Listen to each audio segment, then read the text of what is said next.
The government of the United States, along with the Federal Bureau of Investigation's Director J. Edgar Hoover, accused Marcus Garvey of using the U.S. mail put on to trial.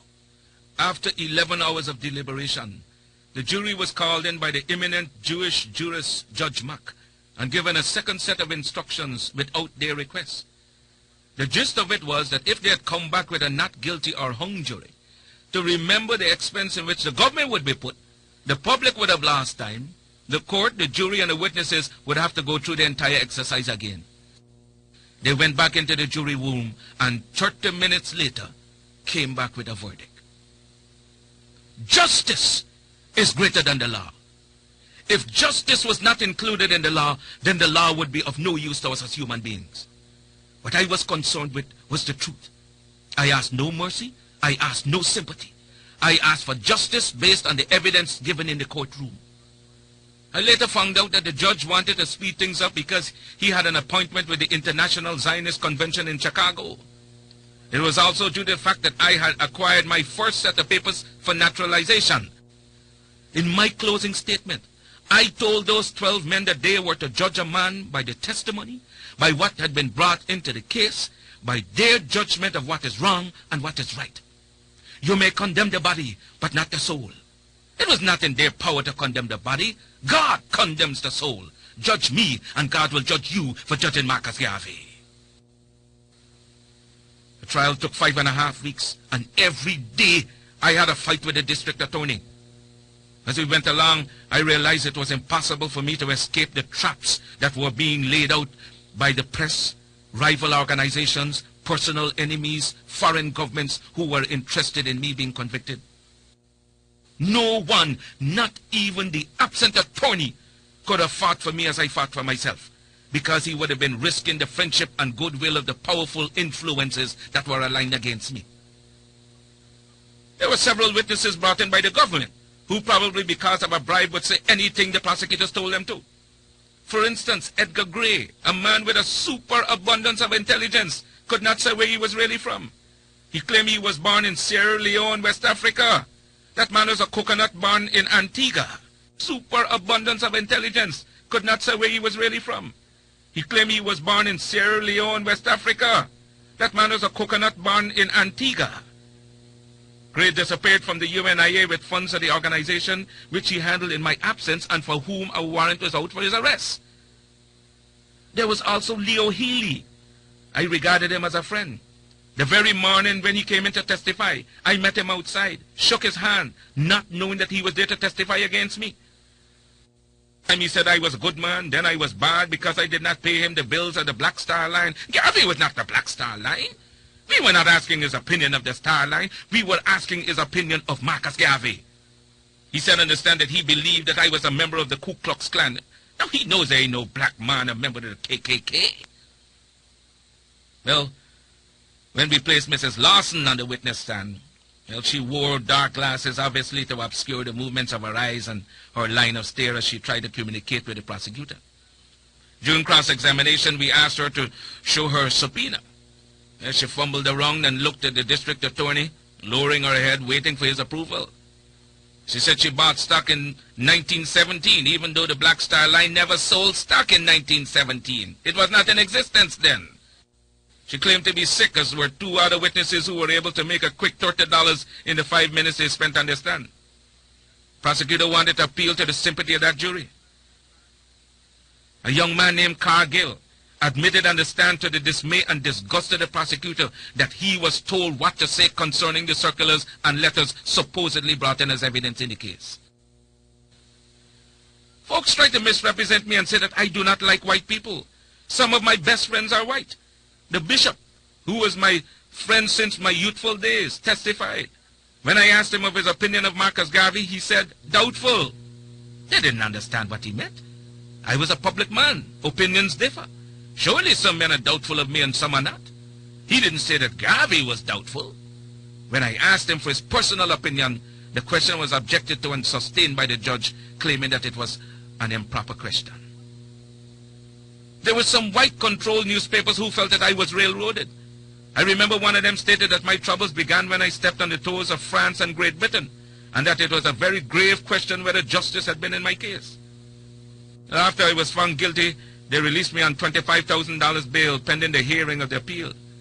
While waiting, I formed the Black Cross Navigation and Trading Company, business enterprises which comprised the Negro Factories Corporation, the Black Eagles Flying Corps, dress and millinery shops, a publishing company and printing plant, a phonograph company, a restaurant, laundries, a black doll factory, a hotel, a chain of grocery stores, and the Royal African Motor Corps, a fleet of moving vans. I was in Detroit when the mandate was handed down. Having received the telegram to return immediately, I got on the first train leaving for New York. When I arrived, I was brutally seized by heavily armed men and pulled from a Pullman car at the 125th Street station and taken to the Tombs prison. But that there are certain people who do not like me because I am black. They do not like me because I was not born in the United States.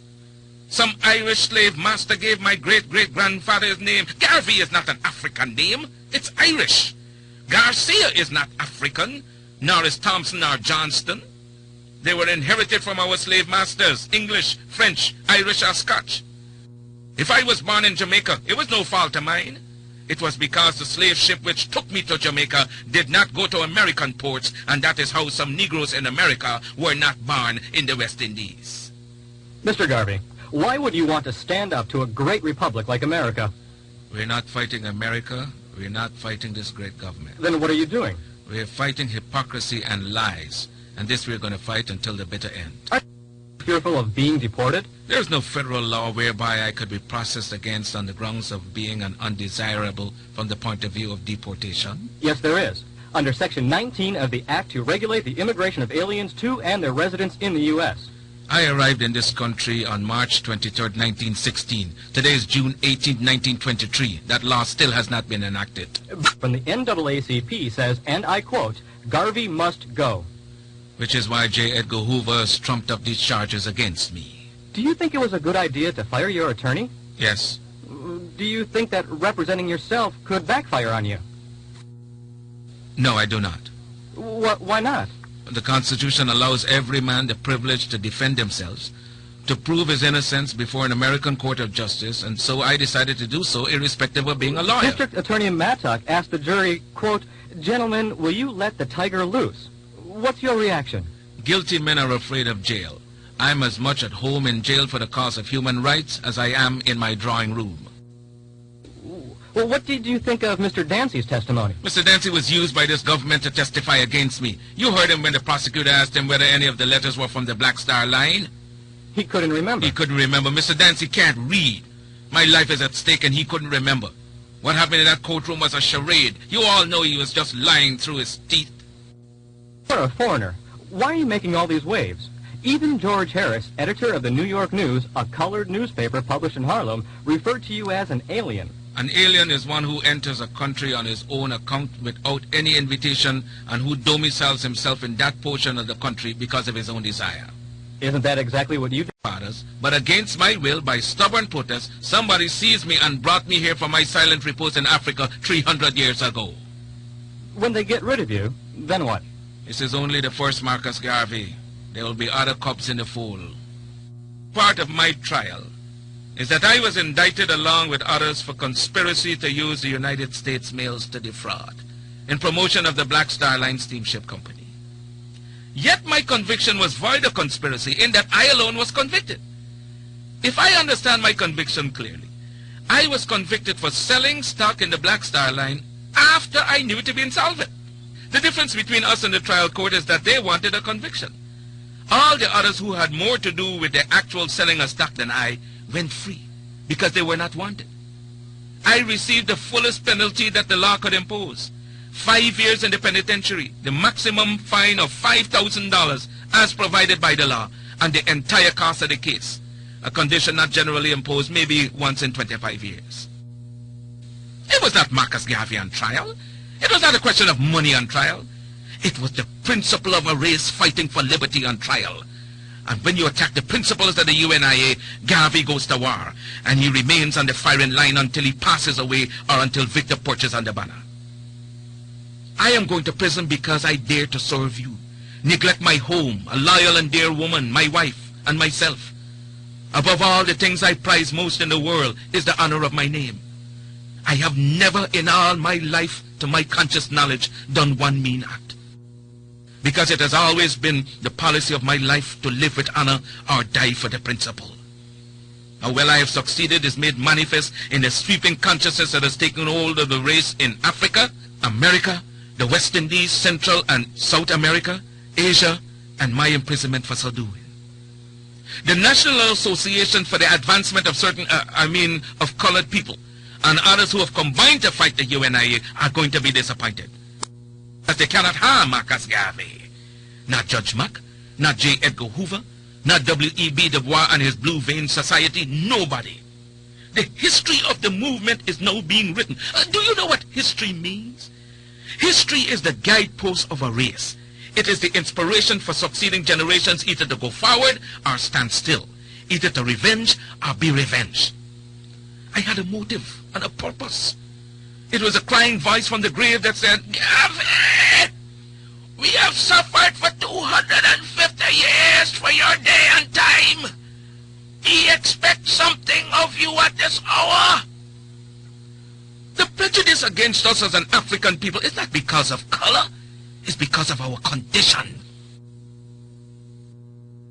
The prejudice against us as an African people is not because of color. It's because of our condition. If we must have justice, we must be strong. If we must be strong, we must come together. If we must come together, we can only do so through the system of organization. That the fight for African redemption does not mean that you must be disloyal to any government or country wherein you were born. It is not our purpose or intention to send all black people back to Africa. No! Those of us who leave America to go settle permanently in Africa will become pioneers, pilgrim fathers of the new nation. The African race became strong in Africa. It could be strong everywhere. That's why the other day I said Obama is not a Martin Luther King, that person who lead in the black movement. He is not a Malcolm X, that person who lead in the black movement. He's a Michael Manley, not leading the black movement, but know how to communicate and know how to deal with the young people. Not a revolutionary, he's a Michael Manley. Thank you very much, you are quite right. I tell you already, I wouldn't call Obama a waste man, but I'm not going to condemn anybody who call him a waste man. So I know what you're talking about, and I agree with it, but I don't think it's a sin for him to call anybody a waste man, although it is not complimentary. I don't like use that kind of expression. Marcus Garvey, I'm not sure if you're aware that Marcus Garvey criticized Haile Selassie using worse language than waste man. Did you know that? No, I wasn't aware. Yes, but I still love Marcus Garvey, but he said some terrible things about Haile Selassie. And I love Haile Selassie, and I still love Marcus Garvey. I know Marcus Garvey made a mistake there, and I still love him, but he said terrible things about Selassie more than waste man. IRIA FM wishes to advise that the views expressed on the Cutting Edge are not necessarily those of the company.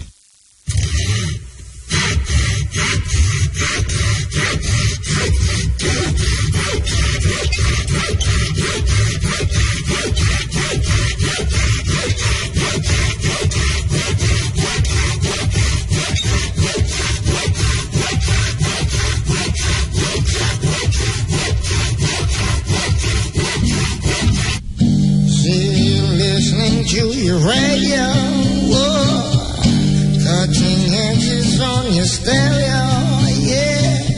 Mutabaruka leads the way, so just you let the station play, yeah. Say your teachings got to hold on me, yeah. Well, this is Kimani and you're listening to, Mutabaruka. IRIA FM. Cutting edge. Whoa.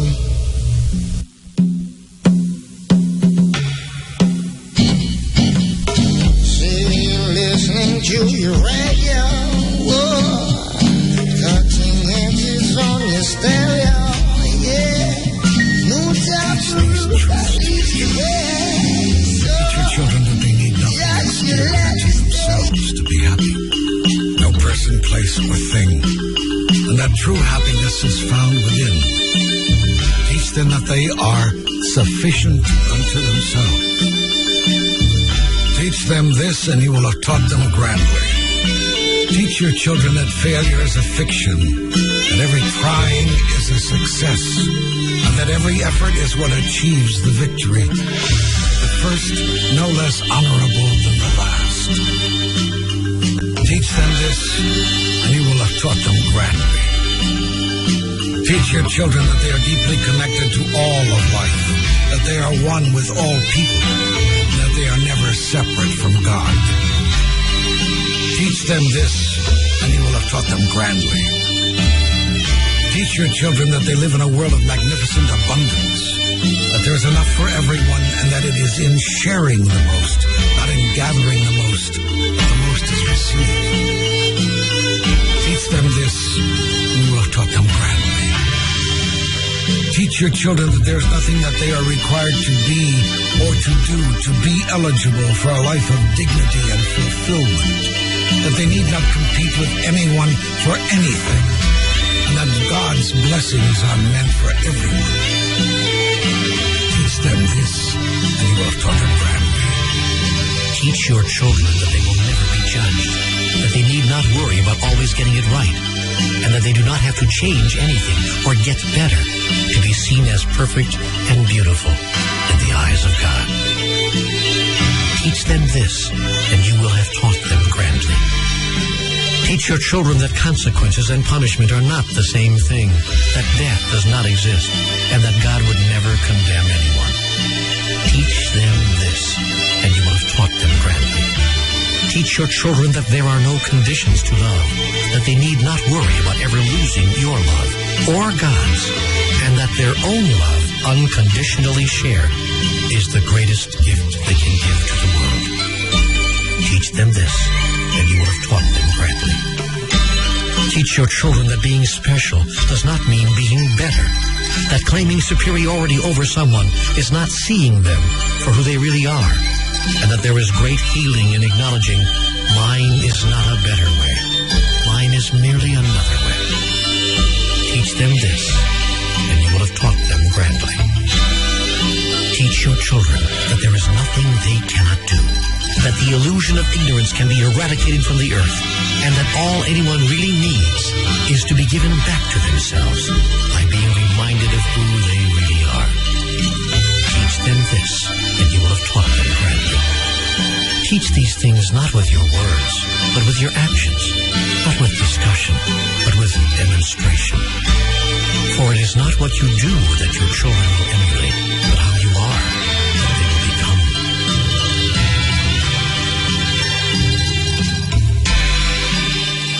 REFM, thought-provoking, always smoking, lyrics like a bazooka. You are listening to Mutabaruka.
Complete. Now I found you.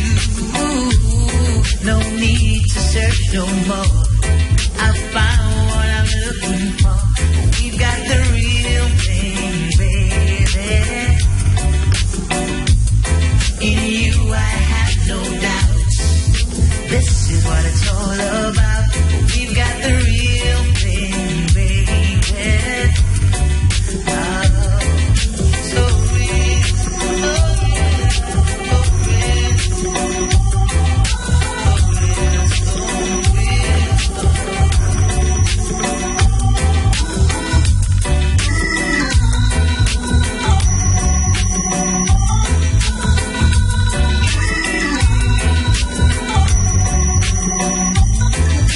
good things come to those who wait. I know your love was worth the wait. My life is complete.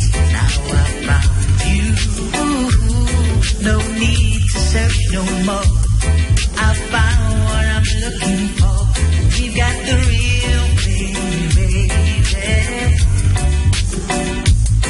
In you I have no doubts. This is what it's all about. We've got the real thing, baby. Oh, we've got the real RFM, number one radio station in the whole wide world, United. You are listening to Mutabaruka.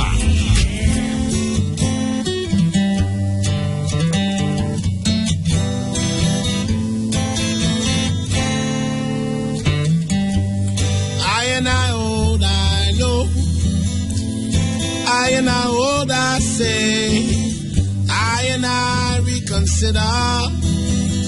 I see up fully that Christopher Columbus is a damn blasted liar.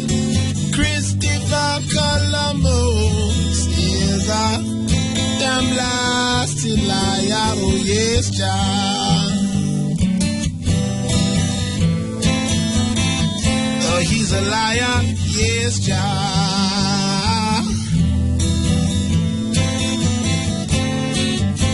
Well, he's saying that he's the first one to discover Jamaica. I say that. What about the Arawak Indians and the new black men who were down here before him? The Indians couldn't hang on no longer. Here comes black men and women and children out in a jam down land, yeah. Whole heap of mix up. A whole heap of fed up way. Have it straightened out.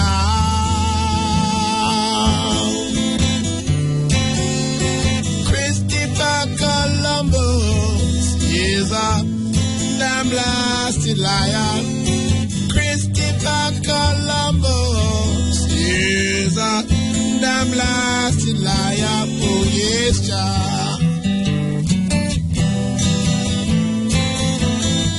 Oh, he's a liar, yes, child.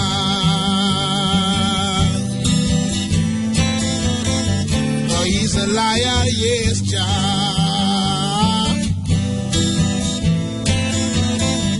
Oh, he's a liar, yes, child.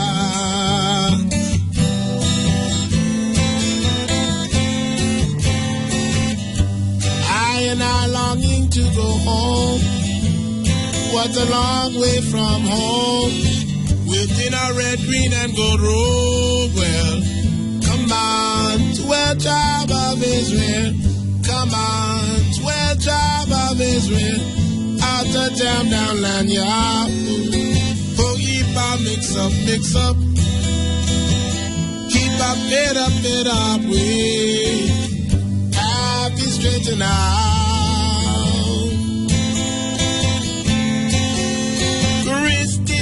Columbus is a damn blasted liar.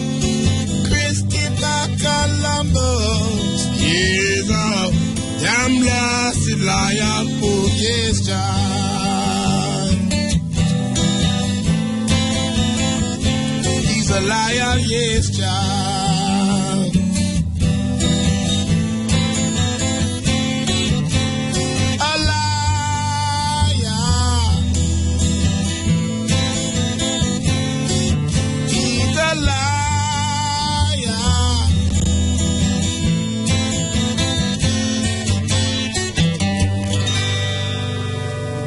Yeah, good night. This is the Cutting Edge on RFM. We're there with you on next Wednesday. You know, a while ago, I drive come and little outer, like, I wish for me there. Little out, like me I come to Port Maria a while ago and me just realized that the jet lag thing I catch me, you know. Yeah, it's like, me I know the road, you know, because me I drive, my eyes closed, you know, but it's like a intuition thing where say, all right, go that's where they go round, there's some come round, so because me drive, but it's so much time. But it's like the jet lag I catch me, you know. So you hear me I tell the people them now. One, me don't want a big boat to man call me and give me no problem tonight, Rasta. You understand? Just anger me soft. Trust me. I don't want to pressure you tonight. That is one.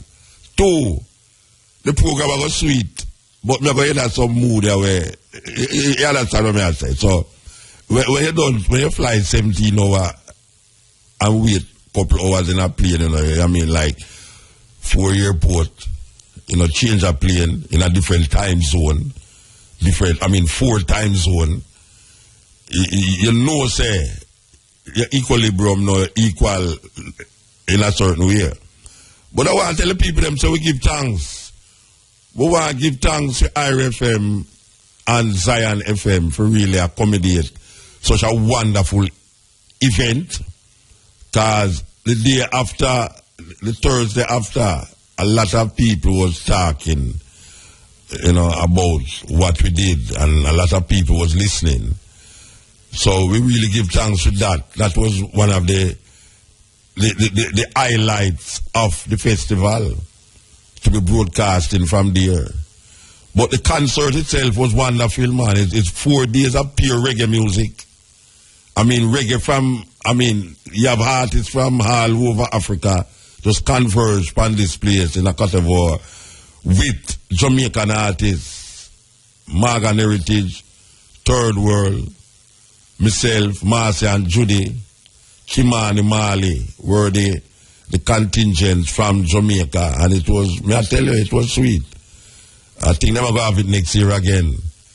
But the brethren who really want to stand out in the media right now, I don't know, maybe a little more when as the program go on, maybe call other people's name. But you see Delray right now, Delray, who don't know Delray from Juice TV. I have to big him up. I have to big him up, Rasta. Trust me. You know Delray? You know him personally. Delray make the thing. The connection we have between Delray and Samantha down here, so Delray and whosoever the engineer them was wonderful, man. The man have him a WhatsApp them call it. The WhatsApp thing in the studio there, and every minute him give me information from Samantha, and we get, I tell you, man, the technology is serious, man, but yeah, Delray was surprised. Me love that, and it work, and we feel good about it. I will come back here so now in the whole heap this and that. I'll tell you. I'll tell you, man. You know, it's like in the and God show, you know, like you're Lucifer. It's like me a Lucifer, you know. Me there everyone quite alright. And then God just show me down here, so I me just become a bad angel. Correct, no, he's a bad angel, you know. He's a bad angel, you know why? You know why? Because it comes like they want to crucify the little youth, them critics. And we don't have that, you know. We don't have that with them, you know. No crucifixion now, go on there, so, you know. Believe you me, because we don't take the crucifixion already. So when I intend to make no more crucifixion at me, so. We take crucifixion, the amount of time me rise from the dead. Enough time, you know. Me rise from the dead, you know. I'm still there, so I got through, said we. So I don't want a little youth just come up and raise up certain little thinking. Because all the while people are talking about artists just have make music and them not involved in nothing. So the youth are get socially conscious and want to move from out of the music and I deal with certain issues. People are talking about it's not what him says, how him say. It's not what him says, how him say it, how him say it. The man have quote something with American government say long time. You understand? So it's not going like to never know say. The American, the American administration say that it would be a waste of time to deal with this exoneration here because it happened so long. We are talking to Julius Garvey, which is Marcus Garvey's son. And the things that Marcus Garvey's son said to us, it worse than what you would say. You understand? And Marcus Garvey live in America. I mean, sorry, not Marcus Garvey. Julius Garvey live in America. So, don't come go like so, no one come make the thing look like the wickedest thing whenever I hear somebody say. Because we need the hype of Obama. Obama come here and everybody get captivated. You know, see it. Oh, he's so charismatic and he's so this and that. Everybody get captivated for 9 days. After that, now them go back to them normal programming. Cause them get programmed there right now. You know, you have a whole heap of youth up at university get programmed there right now. Because that is where him come to capture the youth them. For continue the imperialism of America. You know, see, because China I get too close and I take the territory. Because for those of you who don't know, you know, this is the Americas, you know. Jamaica is in the Americas. So technically, we are Americans. We live in the Americas. The Caribbean island and South and Central America and North America is known as the Americas.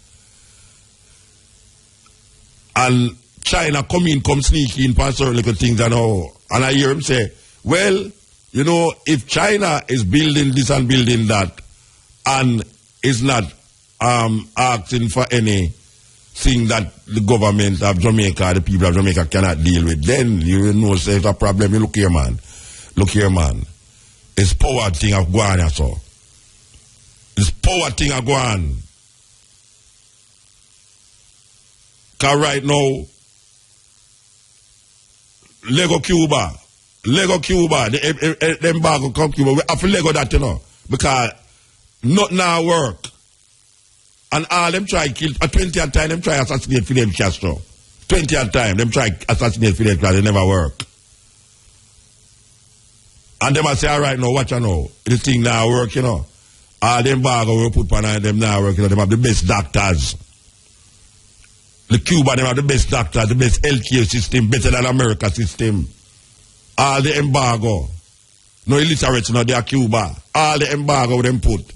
So you want to have to do something different now. We have to infiltrate them legally and then turn the country upside down. Americanize the situation. So people who want to get captivated by American imperialism and China imperialism and European imperialism, we have to learn from history. And people without a knowledge of history, man, it's terrible. History. The face could have black little more, man. It's the system that work it. Because Obama saved America face in the first 4 years of his presidency and save America. If it wasn't Obama right now, trust me, more building would have gone down in America. It's Obama save America the first four years of his presidency.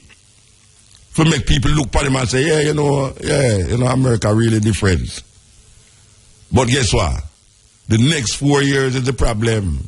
The last 4 years right here, so now. That even the people in America who did recognize him as the savior is now as they crucify him. Because they thought that he would be a different person. And then you have some little people about the place I know I talk about. Well, it's the first black president. One, Obama is not the first black president. That's the first thing. Obama is not the first black president. Two, Obama being a black president in a, well, I can put it another way. Obama being the king of Babylon. I don't know who are going to exonerate me, I know, because I'm going to say some things I know good or worse than what Chronic say. Obama as a black man, is the most powerful man on earth, according to what I hear. That is what them say. He's the most powerful man on earth. A black man has become the most powerful man on earth. But a black man is overseeing white supremacy. The black man in a white mask. The black man is governing a country that has no interest in the upliftment and advancement of black people, because nobody now separate nothing in America, especially Obama. Him now deal with the black people over there. So I say, it's Americans. No wrong with that, you know. No wrong with saying Americans, you know. It's when the people them now start, the black people them start look upon him like him going to save them. When him have no concern of saving them. You have to fit into the American dream, the American world. That is where him there for do, you know. Him there for show black people, say, black people, watch you now. If you do have a dream, you can't have a dream come true. And you know, I did a dream about me, Barack Hussein Obama. I did a dream about. But guess what now? You see that thing that we them put in front of you, we mask the thing.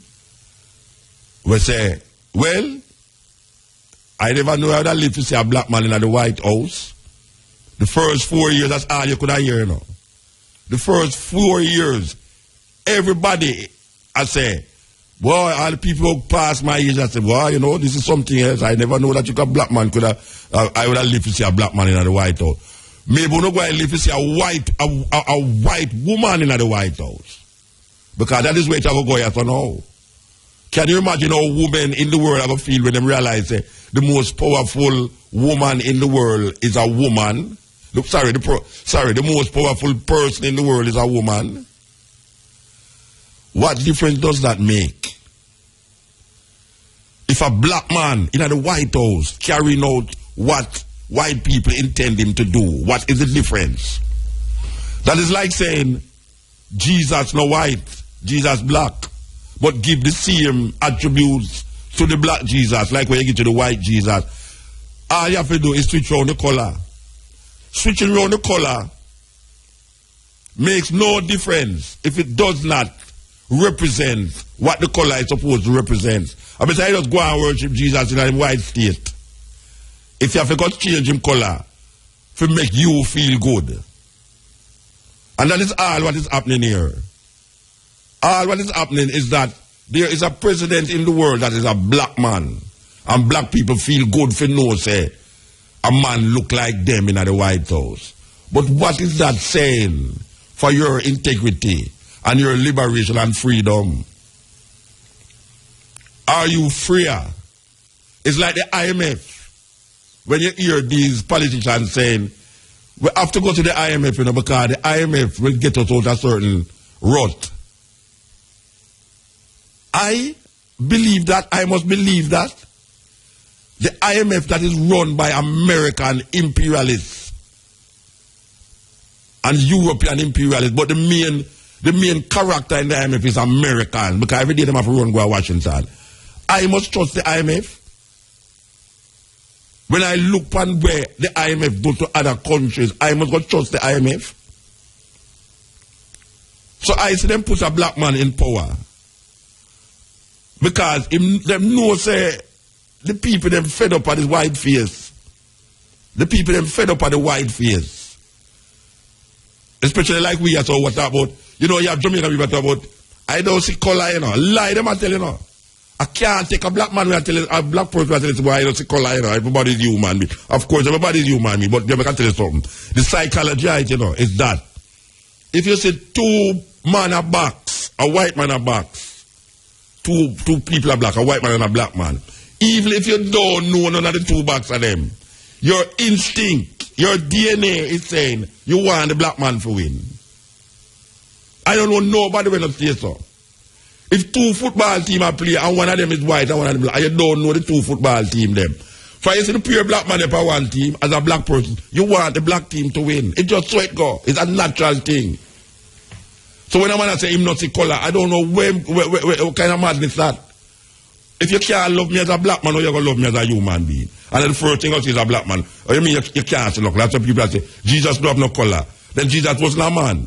If Jesus told the Christian was a man, why you going bypass him ethnicity to tell you now, say, tell the lie where I tell? Because lie people are telling now. Say them no see color, you know. Because when them get their blood, them say, boy, I say black people. Me no like black people, you know. Because white people now do this or white. Then if you say you never see color, oh yeah, say, you should have said, me no like certain human being, you know. Most of we don't talk about, we don't like certain human being. Because of the ethnicity of the person or the color of the person. So it's an illusion and a demented mind that say, me no black, me's a human being, me no white, me's a human being. Yeah, we all are human beings, man. Trust me, man. I mean, mosquito is mosquito, but you have different kind of mosquito. You have the Egypt type mosquito. You have certain mosquitoes that give you malaria, certain mosquitoes that give you all sorts of things. But one of them is mosquito. Now, me I say, Obama is the man that has pacified the African revolution, black people revolution. He has pacified it to the point where now most black people cannot see that he is there to maintain white supremacy. That is what he's there to do, maintain white supremacy. And if he's maintaining white supremacy, if not, we're not dealing with no black issue. The week before I left here, me and a brethren at top on the radio, and him I say, boy, we have to give thanks to God that Obama come here now. What has, honestly, check yourself now, honestly. What has Obama done for black people? People don't like to talk about black people, them way, but we have to talk about it. What has Obama done for black people since he become president of the United States of America? What has he done for black people? And we know that whatever he does, it is done in the interest of an American imperialism. One. And we keep saying it and nobody are going like say, them no want to take me up on it, you know. It is undisputable. I will go and play something to show you say it is undisputable. It is undisputable that George Bush, who was one of the most hated presidents I know about, everybody hate George Bush. It's like, I don't know, them hate George Bush, that's it. I mean, Obama come the right time. Obama come when people did I say, no, serious thing. This George Bush brother gonna look like him want press a button and blow up the whole world. Because it is George Bush that go into Iraq and devastate Iraq. And them say, it not gonna bring democracy to the people. Tell me now, since the war, because them send army in Iraq because of the two buildings that were blow up. And Saddam Hussein had nothing to do with the blowing up of the two buildings them. But them going there and saying have weapons of mass destruction. Where is the weapons of mass destruction that Saddam Hussein had in Iraq that allowed America to go inside of Iraq and mash up the whole place? The ancient pillars of Babylon and Ur was destroyed by bombs sent there by a little modern country that these people never even know say in Iraq, Babylon did there. That most of the things that when them read about in the Old Testament are in Iraq. The scenario take place. But them go out destroyed. Look on Iraq today. because Iraq is in a worse position now than when Saddam was there. Worse position than when Saddam was there.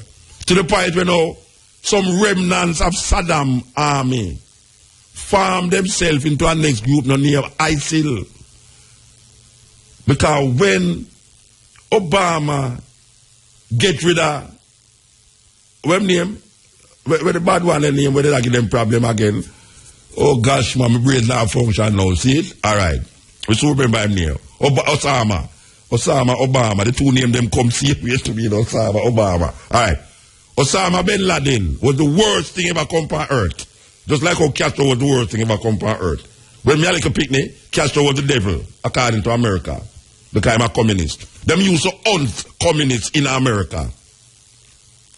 Only for you don't know that, you know.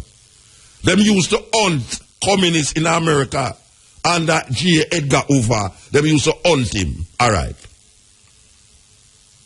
And given that J. Edgar Hoover was a cross-dresser and a homosexual, a bisexual and all of these things put together, it's him put Marcus Garvey in a prison. J. Edgar Hoover. Go look on your internet or whatever you want, go Google. Go Google it. But given that the remnants of Saddam Hussein, isn't it amazing that them get to that Saddam Hussein and the president come name Hussein now? The president of America come name Hussein and them get to that Saddam. Anyway, them get to that Saddam, the remnants of Saddam army form themselves in a group, you know, and the group evolved into a group named ISIL. It's the same Saddam people, them are direct this thing, you know, because them have the qualification in army tactics and them thing there, you know. And the little ordinary people can't do it. You see ISIL do this or no. Alright. But these people mash up Iraq, America, between America and ISIL, mash up Iraq. And them are going to Syria now for match up Syria. Under the disguise, and not even not disguise neither, of where America say, we are bringing democracy to a country, to countries and peoples that was thousands of years before any United States of America. When Mesopotamia was governing and ruling and giving science and technology to the world, there was not near Europe, not near Greece, not near England. All of these places never exist. It's just land and some little man we run up and down naked and in a cave and all them something there. Alright. Gaddafi. Libya had the most, what you call, educated doctors. You never pay a light bill. Them not pay a light bill in Libya. Gaddafi was now looking for the breaking down the barriers of all of the African states, because Gaddafi said white people put it there, so we must take it down. Gaddafi was in the process of changing the currency of Africa into gold. And he was now setting up a communication system that would transmit African thoughts and African ideas. And what them do now? Them kill them kill Gaddafi because them say Gaddafi was a dictator. Look at Libya today and tell me if Libya is better off now than under Muammar Gaddafi. Look at what is happening in Libya today. And look what was happening before. Pre-ISIL and pre-America and all these things. The country was moving in a direction, even if it is not democracy, because democracy does not necessarily mean you have to have democracy all over the world. That is American imperialism around itself, you know, that you must govern your country like how America govern to make it be as socially accepted. That is what himself at the university, you know, and not the same words, but see, if you go back to listen to him say, him and talk about democracy. It's not that you're going to go into people business, but if him find, say, somebody is not doing certain things, them going to really have to fix it. So what is the fixing that is going on now today in the world? Look at all the countries them. From your little youth till now, all of the countries when me say America back, from in Central America, South America, the Sandinistas, and all of the things them when me say the Shah of Iran, all of the people them that America get rid of and put a person in power, him be wickeder than the person who them get rid of. All the people, all the countries them that from my youth, I hear say America, see CIA go in another country there and get rid of that man there and put the next man in a power. The next man, the man with them put in a power, become wickeder than the man who is there. And this is a good example is Iraq. A good example is Iraq. Now, we are saying, and I challenge anybody to tell me say no go so. Because we still talk about Bush. Bush as one of the most demonized presidents I have heard people mention. When people talk about Bush, it's like Bush, you understand? Even them wife says she's a Rasta. I tell you, they're not easy, you know. Bush wife says she's a Rasta, you know. But I'm going to play this tape for you. I'm glad to me have computer, I can play things, you know. All right, here we are, you know. This is serious. Obama, well, not Obama, Bush, I could say Bush. Bush, America have a technology there where them call a thing named drone. D-R-O-N-E, drone. These drones is a light aircraft that is up, for instance now, them can stay in a, like them did have one fly over Jamaica during, where my boy name again, Doodles. Anyway, them stay in a Seattle or Vermont or some of them places there and operate these drones where in Afghanistan and Pakistan. Now imagine a man sitting in a Jamaica and a remote controller plane in a Hawaii.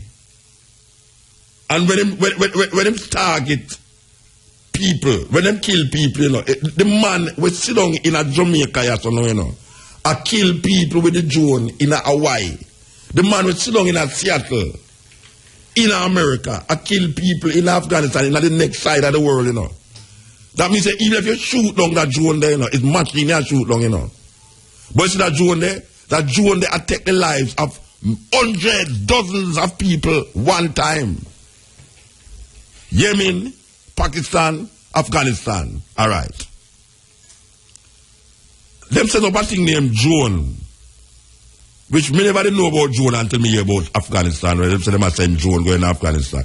Because them no want to lose no human being, no soldier in human being. And they find the best way to kill people is not to send them troops on the ground. Because when America can't fight war on the ground, that is why them couldn't win the Vietnam War. Because when them go in Vietnam, the man them did I use them rice field for Dajina, the bush them for Dajina. So them couldn't win the war there. Them couldn't win the war in Korea neither. So what them do now, them develop a technology that themselves, them do have to put people, soldiers on the ground to do certain things. So them have some things named drone, for those of you who don't know it. A drone is an unmanned aircraft, that can devastate a town operating from America. Let the man sit down in America and kill people. No. George Bush used the drone for it at Osama bin Laden in a Pakistan, in a Toro Boro, all of them mountain there where you look in a Pakistan. They used to have a thing named the Silk Road. The Silk Road leave from Afghanistan and go to India, where them used to have a trade route. The trade route, them used to have silk and all sorts of cloth, frankincense, all sorts of nice things, oils and things. And then move from Afghanistan, go through Pakistan and then reach in India, where the trade route, them call it the Silk Road, is a trade route. Google it for me, I talk about. I'm not telling you nothing when I go so. All right. George would send something named Joan in Afghanistan. So them will look for Taliban. The Taliban, them still there in Pakistan, you know. Them not destroy the Taliban, them destroy Osama bin Laden and Peter. When my boy, when Osama had killed bin Laden, you know, the American them, him ratings go way up.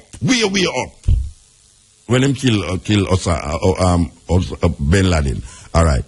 So Bush come, him set the drone and kill people. America never win nothing. Because the more them kill, is the more the people them get frustrated and vexed with America. All right now. Obama come. Obama, the president of America, has killed more children and women with his ordering of drone strikes over Pakistan than any other president ever. That's worse than what Chronic say? Let me say it again.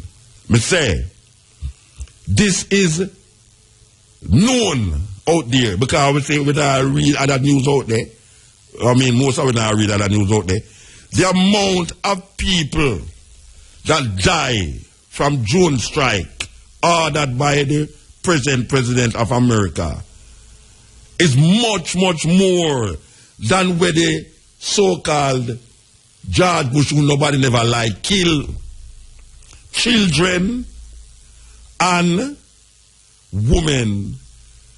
Man blow up all a wedding. And one man, them a look for. One man, them a look for, you know. And the man apparently, in Yemen, he must be at the wedding. And the man, them just send a drone strike right at the wedding thing, you know, and kill a whole of people just to kill one man. Just to kill one man. And that is how the people, them, dead, you know. Them a target an individual, and the individual might find himself in a shopping area or a marketplace, and them just target him and just send the drone right in it and blow up the whole place. You think a joke me I make? You think a lie me I tell? You think it's lie me I tell? This is the black president.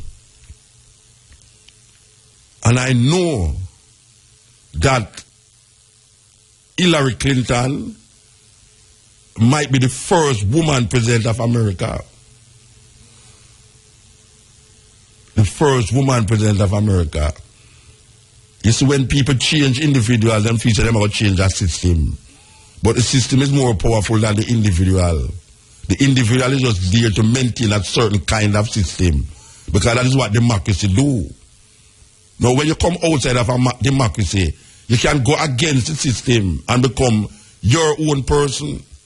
So your cultural expression can be defined outside of a system that tells you that democracy is the only way. Outside of a system that tells you that democracy is the only way and the only thing that can survive amongst people. So them look by and say, democracy, a government for the people, by the people, of the people. Created in Rome centuries ago, and then taken over by Britain, and then the British go into America, and then they have a civil war in America, and the American people them say, no, we don't want a British at all. We want to be a republic. They want them own kind of democracy. One of the most successful island, liquor than Jamaica. One of the most successful place is a place named Singapore. We like call it poor because it's a poor island. Singapore is not even half the size of Jamaica. And it's one of the most advanced country in the world. And it's not democracy them run it by. The man was dead the other day. Him a run for about 30 years, him a rule the place. 30 years in my rule. You have advertisement there? Yeah, all right. 30 years in my rule the place. And how him rule it, him a rule it. Him the business when nobody wants, him a rule it. Totalitarianism. And it has advanced to the level where America doesn't reach there yet.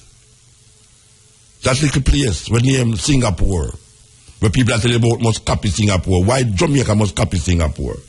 Singapore have a different history and culture. We love copy too much. We copy too much. We too come forward. Yeah, this is the cutting edge.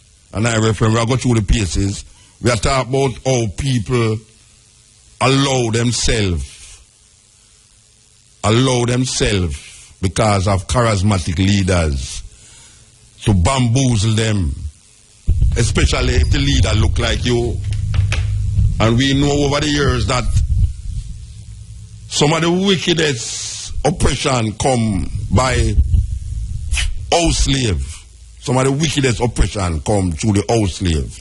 We feel say because him in the house where the master is, him have a certain authority that is beyond the field slave. Yet still, is still the master house. Still the master house you're in. And one have to recognize that if a person in the master house, him better do what the master say. Better do what the master say. Brother Cornell West is on Tampa Smiley's program, and you know that he has not been kind to the president recently, and he's got a bone to pick with the president. Now, this is on the issue of drone strikes. He's certainly right on the facts.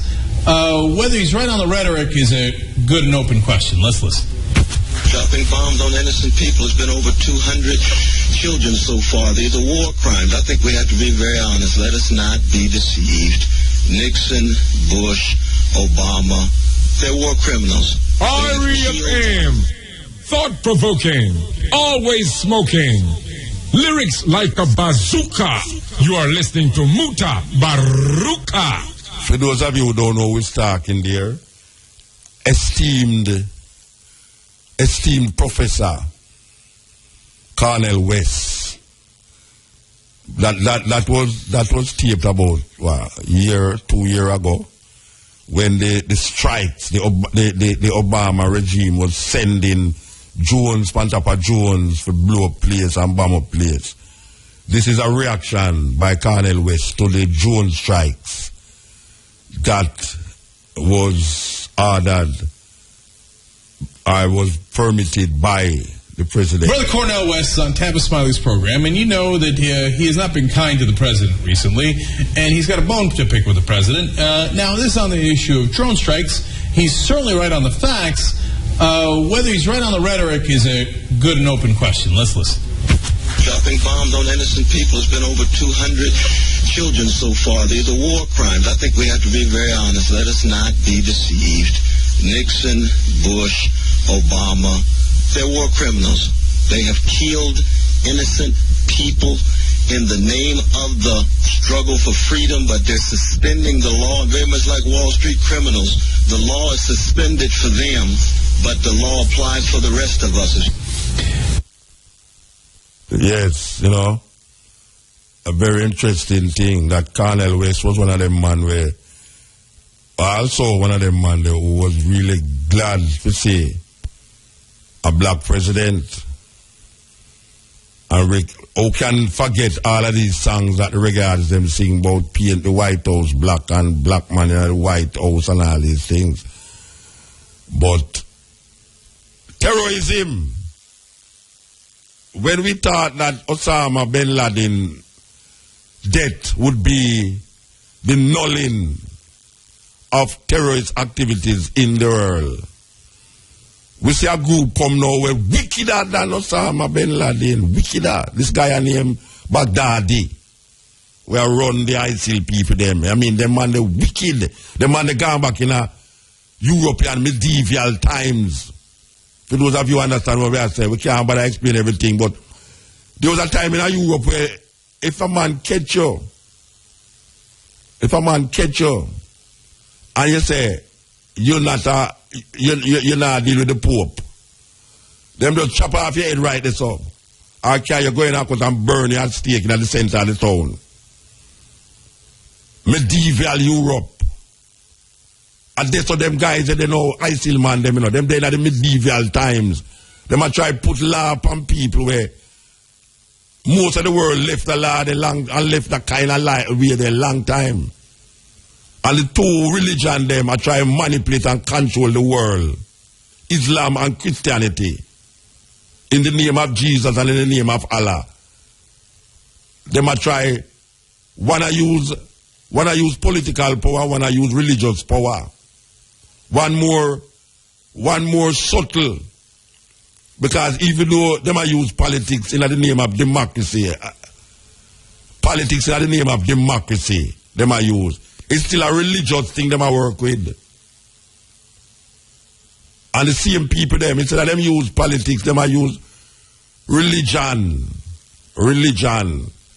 to try to rule the world under Islam. And the democratic people, them I try to rule the world under Christianity.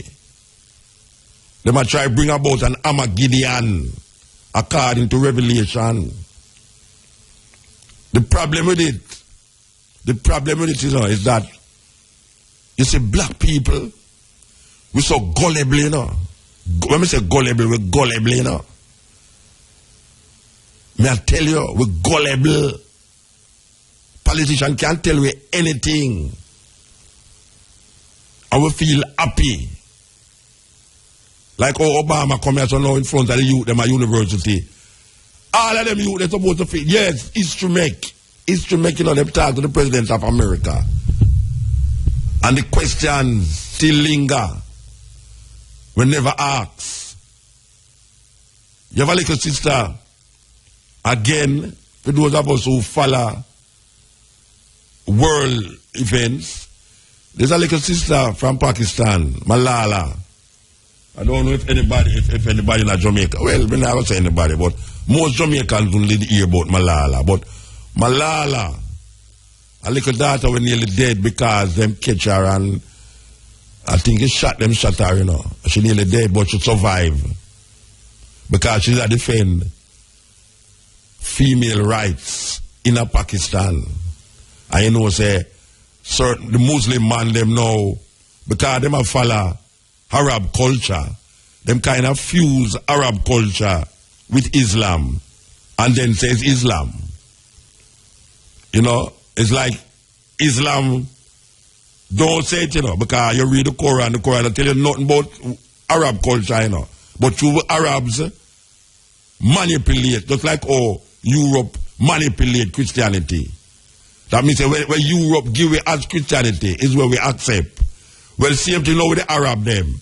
Where the Arab give it as Islam, Muslims accept it. So you have to actually break away from the Arab culture to find Islam. You have a whole heap of groups that break away from Arab culture. Now you have like even the black Muslim them in America. The black Muslim almost break away from Arab culture to define themselves in Islam. You have some brethren in the Bafal. We recognize Sheikh Babu. All right, we still come to him. Sheikh Amadou Bamba. Sheikh Amadou Bamba. You have Sufis. It's a branch of Islam. And a lot of these groups, them don't follow Arab culture to define them Islam traditions. But most people use Arab culture to define Islam. And that is where the problem is. So when a man now go and say ancient cities, like with the ISIL man them do, and tear down the whole of the monuments of these ancient things, because them say it's infidels. So them don't want no representation of nothing that is not Islam to be represented. That is why them can't go in these fanatics guys, them go in Kenya the other day, in the university, and separate the Muslim them from the Christian youth them and kill the Christian people them. And we see that are going with ISIL too. So these people, them are use religion for gain power under Islam. And the Western world, them are use democracy for gain power under Christianity. But them now come with a religious perspective, you know, even though you know that is the underlying thing, you know. The underlying thing is religion. That is the underlying thing. Religion is giving rise to these wickedness that has been perpetrated against man and man, woman and man, man and woman, children. This is what them using. So we go back to Malala now, this little daughter who was nominated for a Nobel Peace Prize. A Nobel Peace Prize because of her efforts to deal with the issues of young girls. And while I was in Nigeria, she came to Nigeria to give support for the young girls that was kidnapped by Boko Haram. She was in Nigeria giving support for them. This little girl, teenager girl. All right. Now, I watch and I listen to the question them where the university student them ask Obama. And I say, okay, listen to this now. Listen to this. You're not going to hear her voice because she's not fluent in English, but you will hear what this little girl brought to Obama when she was invited to the White House. Yes? This little girl was invited to the White House, and she sat in front of Obama and said, yes, but this is a little girl, you know, who was not scared or afraid to confront the president, the most powerful man on earth.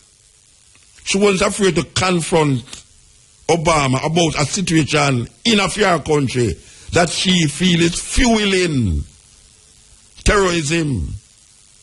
This little girl. I know a whole heap of people that feel embarrassed, you know. If Obama did come here and certain question was asked, you know, like what the little girl asked, you know. That little girl I say.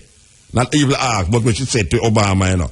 If a Jamaican did look at Obama and say what that little girl I say, oh gosh man, it's stress.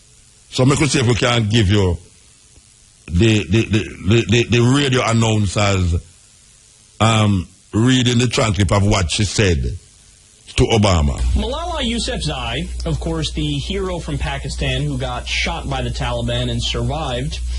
And the reason why she got shot, as we all know, is that she was fighting for education and women's rights and equality. And she was doing it under Sharia, which takes such gigantic balls, they would be touching the ground if they were actually on a human male. Well, recently, she actually met with President Obama.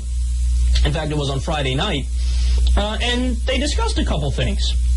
So while she was there, she, quote, thanked President Obama for the United States' work in supporting education in Pakistan and Afghanistan and for Syrian refugees.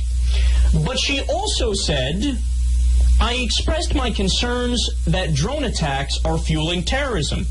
Innocent victims are killed in these acts, and they lead to resentment among the Pakistani people.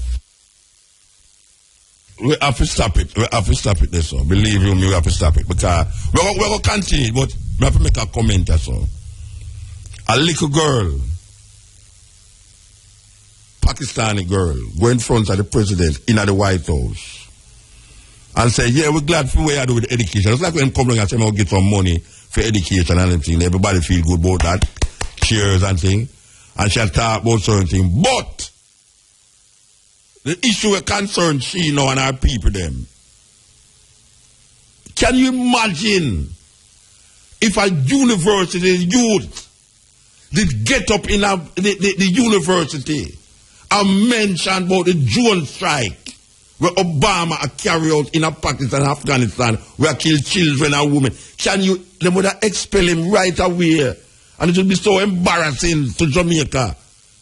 It will be so embarrassing to Jamaica. But guess what? A little girl. Malala Yousafzai, of course, the hero from Pakistan who got shot by the Taliban and survived. And the reason why she got shot, as we all know, is that she was fighting for education and women's rights and equality. And she was doing it under Sharia, which takes such gigantic balls, they would be touching the ground if they were actually on a human male. Well, recently, she actually met with President Obama. In fact, it was on Friday night.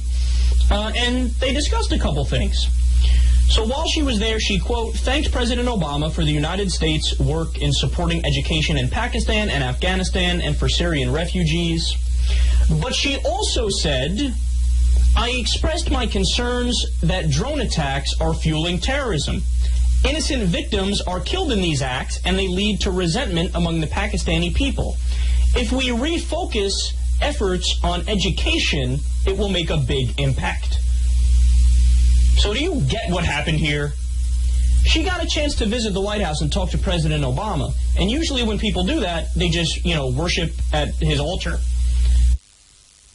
All right. Hear the man say, usually when people meet Obama, like the university student them, it's like them start worship him right away. He's so charismatic. Them start worship him. The art, I mean, maybe some people in the audience will ask them certain things and it don't, but the art driving question, when you reach in front time now, it's like you cringe. You lose that force you have, and you get passive, which is that Obama has done to black people. Really. Will make a big impact. So do you get what happened here? She got a chance to visit the White House and talk to President Obama. And usually when people do that, they just, worship at his altar. But she kept it real. She was like, hey, man, look, thanks, and I appreciate you in this respect, and this respect, but let's have a little heart-to-heart, buddy. Here's what's going on. When you do drone strikes, you're creating more enemies. You're creating more terrorists. You are giving more power to the Taliban. So stop it. I didn't know it was possible for me to love Malala any more than I do, but I do after hearing this story. Because, look, what she's saying, it's not just an opinion or conjecture. It's factually correct. And what I mean by that is there are many investigative journalists who have written about this. They've actually gone and done the legwork and gone into these, remote villages in Pakistan and Yemen, and they've talked to people. There's been studies done on this. There was a benchmark study in 2007 where they came up with the phrase the Iraq effect. What that means is it refers to the increase in recruitment for Al-Qaeda since the invasion of Iraq. So what's happened is, because of the war on terror, there's been more terrorists created. I mean, it's the same thing as the war on drugs. The whole goal was to lower the number of people taking drugs and lower the supply. But what's happened is the supply has increased, the purity of the drugs has increased, more people are first-time users, and more people are users overall. And we wasted $1 trillion doing it. The same thing is happening with the war on terror, and specifically with drone strikes. I mean, we've killed Taliban operatives and then gone after their funerals and bombed their funerals. But the problem is at the funerals, we know that there's women and children there also. They're not all members of the Taliban. They're innocent civilians. But when you go and you kill those people, what happens? The people who survive, who might have been moderate originally and rather pro-U.S. or at least new, take up arms because I don't want my uncle or my aunt or my nephew to get killed in one of these drone strikes. So Malala is 100% correct. And another great part about this, I don't think that President Obama has heard this point of view from anybody. I think that the people in his administration are part of the establishment bubble. They're the heads of the NSA and the different generals and the heads of other government departments and other politicians and his chief of staff, and they naively think, well, you want to kill more terrorists? Go ahead and do more drone strikes.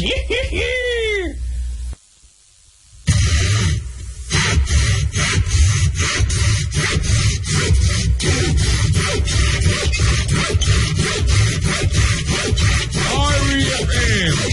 Thought-provoking. Always smoking. Lyrics like a bazooka. You are listening to Mutabaruka.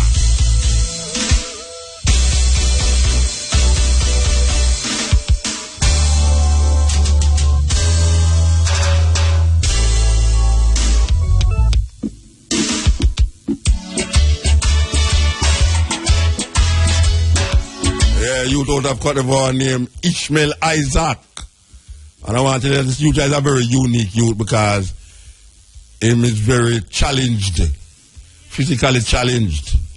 But may I tell you, man, the youth, bad.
So when the youth walk on the stage, it reminds me of Israel Vibration, man. Believe you me. And come on, like a single Israel Vibration. So I tell you, man, reggae, it's a reggae in Africa. It's because we get exposed to Europe in our Europe reggae, you know. Yeah, believe you me. We see some white youth, and that is really something else too, you know, where we have to deal with. We see some white youth in America take the reggae and really make some big move or fight and I sell whole heap of record. We see in Europe, them have the biggest reggae festival, them, where whole heap of European reggae artists are on it.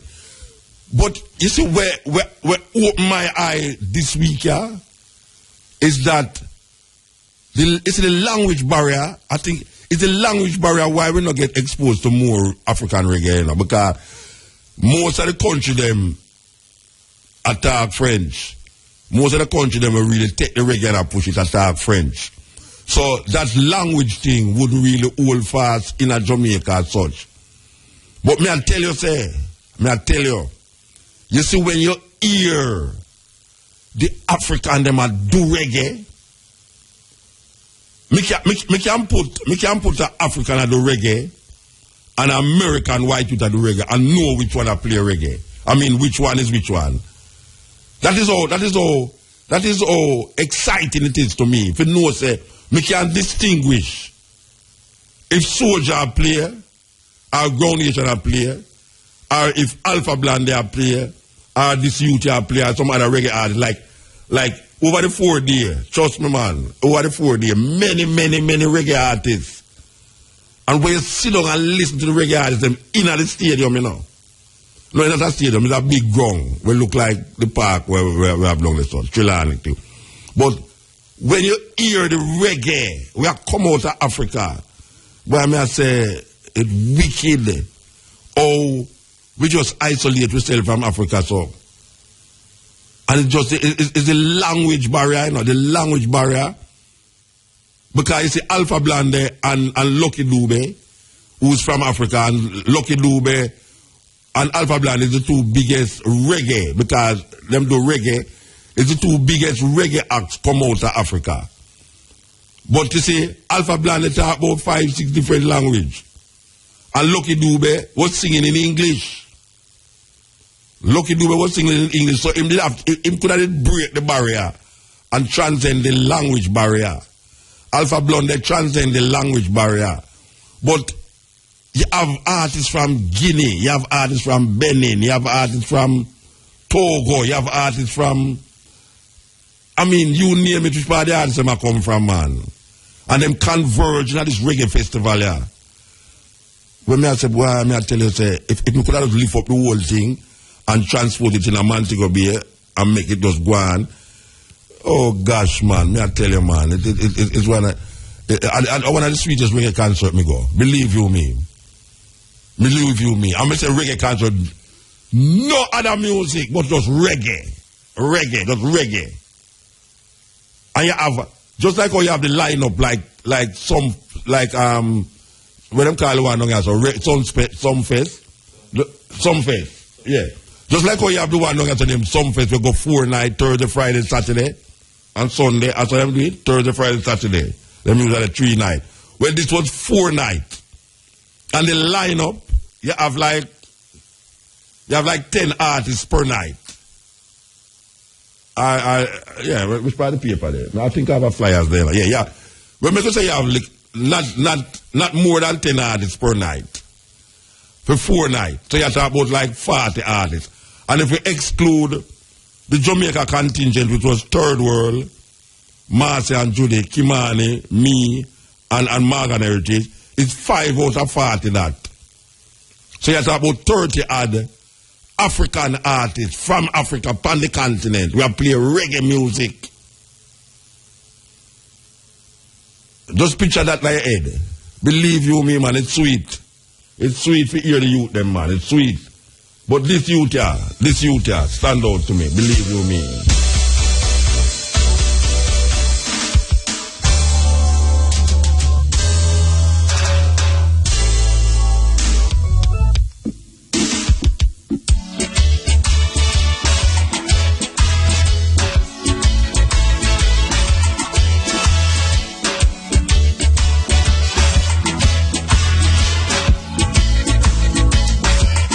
We are the children of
Michael Isaac out of Cote d'Ivoire. May I tell you, reggae music, man, trust me. Reggae music sweep the place, but it go right forward to the people them who supposed to enjoy it, but here and now. And we have to go gear up ourselves towards that, you know, because we actually believe with themselves it too. Because at the first African Reggae Festival at that magnitude keeping in Africa, that it could have sustained itself by just using Africans. Can you imagine that? A reggae show outside of Africa. Sorry. A reggae show outside of Jamaica. That don't have no hip-hop artists, no soul artists, just pure reggae for 4 days. In a them language, in a French, in a English, just pure reggae. And a pure black people. Man, me I tell you, man, that was a glorious concert, man. I mean, no say, me I talk for Kimani, me I talk for Third World, me I talk for Morgan Harris, Marsha Griffiths, Julie Mowat, and me I talk for all who did there, to just hear reggae music presented, like how it's supposed to be presented, coming from the people them who originated. We love that. So, when I talk about Obama, and I don't know if people know this, but this is something where it's a big issue in America right now that has caused, well, it's one of the issues them that has caused Obama's popularity to decrease according to the polls. Obama is now sanctioning drone strikes on Americans in America. I wonder if you hear what I say. Them things that sound like me I spread propaganda. Them things that sound like me I spread propaganda, don't it? Obama is now using charismatic language, presenting this to the people them as an option. Drone strikes on Americans in America. It's strange, man. But we want to play next clip, you know. We want to play. Why so much clip we have to play? None of them not take long still. Because, you know, usually we have play clip all 1 hour, 1.5 hours. But it's different radio station and radio reports, television networks that we pick up along the way. Because sometimes we look for one thing and then it sends you to other things. That is the thing with computer. You look for Neil the engineer and it starts telling you about other engineer where you never want to hear about. You just want to hear about Neil the engineer. And it starts telling you about Brian, which you know really want to hear about Brian. You hear about, you know, all these engineers, but that is the thing about things. So sometimes it helped me. Come here, look for one thing and then we get other information. So this is one of the television announcers who I think we play him about 2 times already for different subject and topic. First of all, Jeremy Scahill was on the program Up with Chris Hayes on MSNBC over the weekend, and he made some very controversial remarks about the drone program. Let's watch. If someone goes into a shopping mall in pursuit of one of their enemies and opens fire on a crowd of people and guns down a bunch of innocent people in a shopping mall, they've murdered those people. When the Obama administration sets a policy where patterns of life are enough of a green light to drop missiles on people or to use, to send in AC-130s to spray them down.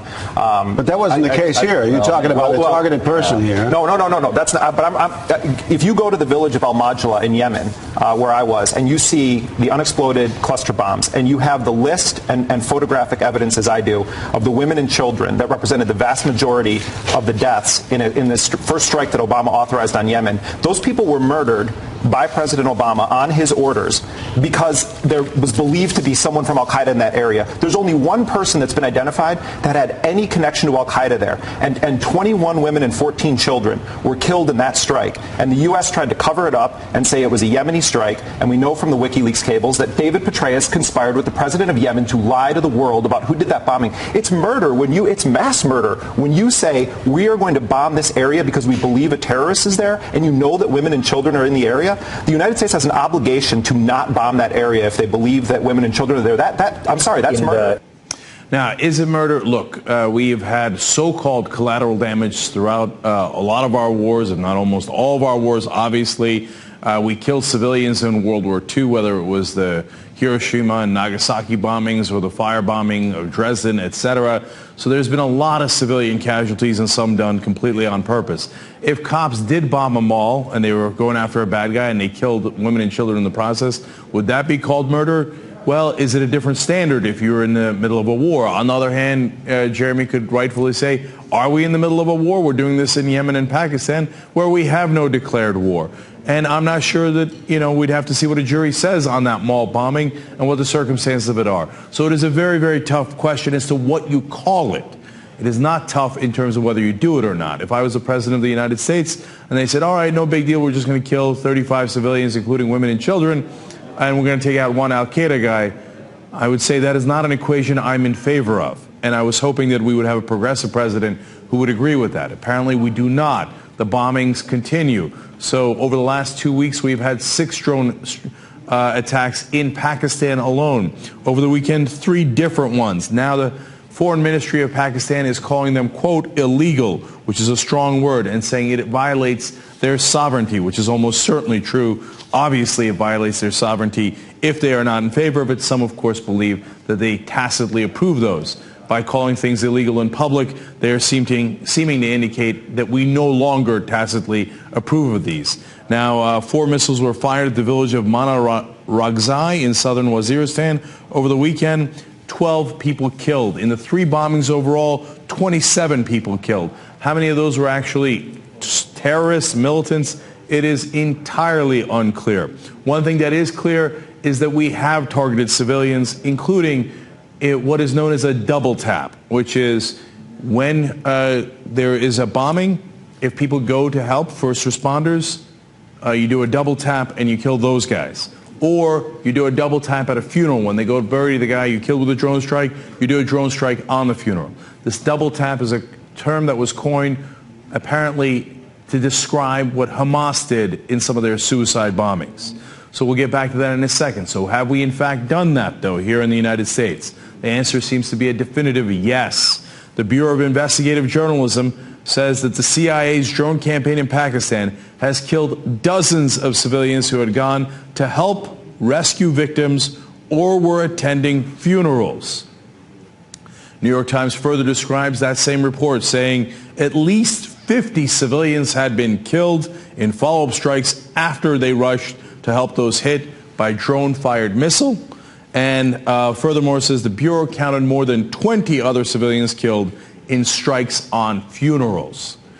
Glenn Greenwald describes this as, to paraphrase him, kind of comic book evil. If someone did this in a movie, it'd be like the mafia boss going to kill people at a funeral, and it would seem despicable, or an evil, villainous king, etc. In fact, I found out today the mafia has an unwritten rule that you don't do this at funerals. Even the mafia has that rule, and we will not abide by it. Now, it's not just something we've done in the past, it's what we did this weekend. As The Guardian points out, at the time of the attack, this is the second attack this one struck the funeral of one of the guys who was being buried. Quote, at the time of the attack, suspected militants had gathered to offer condolences to the brother of a militant commander killed during another U.S. unmanned drone attack on Saturday. The brother was one of those who died in the Sunday morning attack. The Pakistani official said 2 of the dead were foreigners and the rest were Pakistani. Now, when you talk about foreigners inside Pakistan, oftentimes that is foreign fighters. That might be connected to al-Qaeda. Is it? Who knows? Nobody knows. How about the brother of the so-called militant? Was he on any list? Not as far as we know. It appears that he might be a civilian. But you know what? He made the mistake of attending his brother's funeral. How dare he?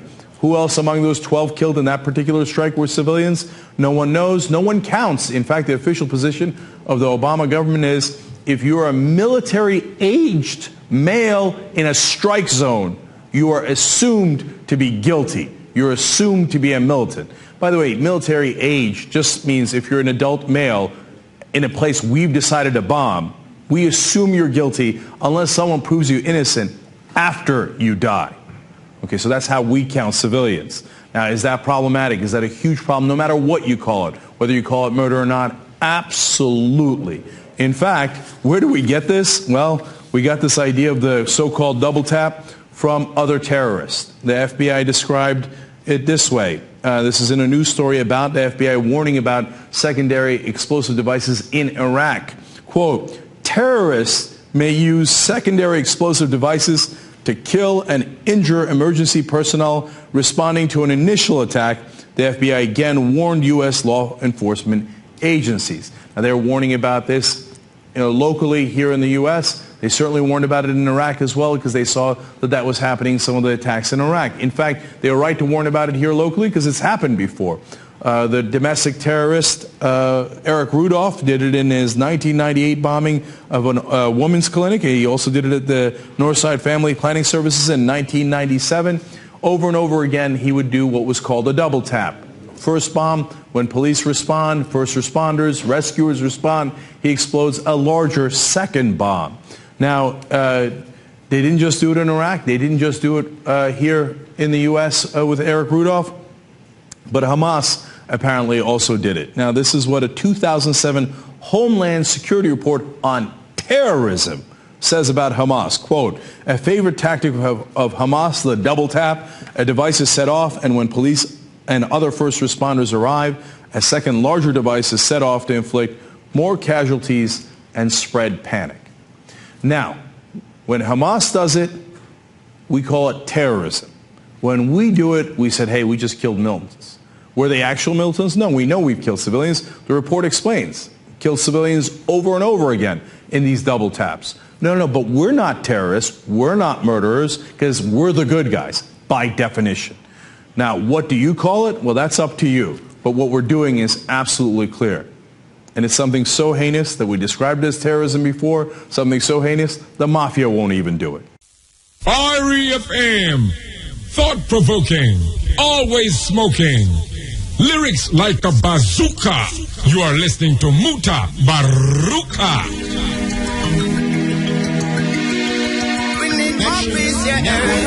And the capital, and you need to make a difference. Will bring 24 entrepreneurs and civil society leaders from Latin America and the Caribbean, including young Cuban leaders, to the United States. Then next year, we'll increase this fellowship to 250 young leaders. And we'll help you to expand your commercial and social ventures. We'll embed you in an American business and incubators. We'll give U.S. participants the chance to continue their collaboration with you in your home countries. So the idea is that you'll get a chance to implement your ideas, but now have linkages that give you access to capital and research and all the things you need to mobilize and implement the kinds of things that you're doing. And this isn't charity for us. This is an investment in your future, because that means it's an investment in a future where...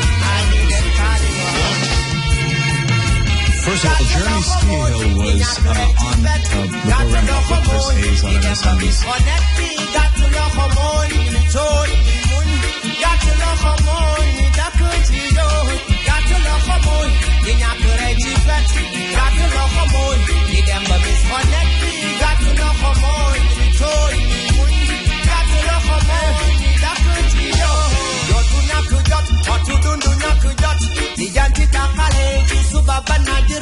Business to tak ma chukale, to tak mama to fat.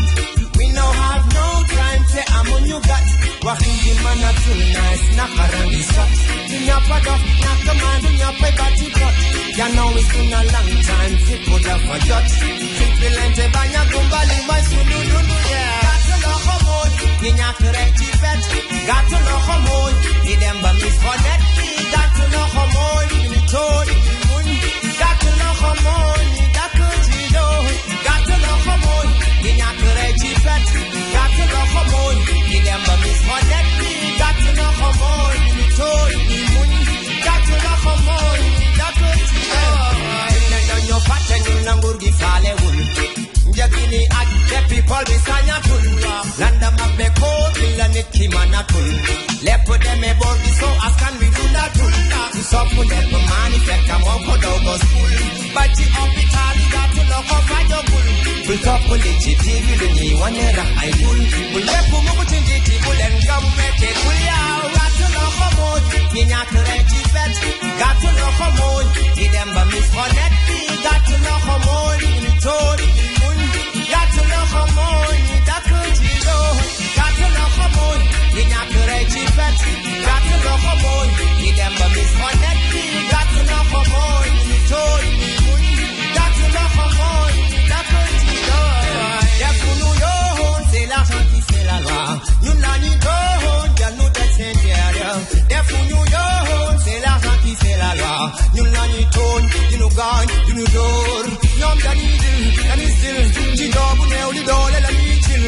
Yes, the brethren named CP, African brethren named CP, and I'll tell you, many more. You know, say, from the youth, them, say my name, they on the poster, you know, say, everybody who have CD, I bring it, cover the show.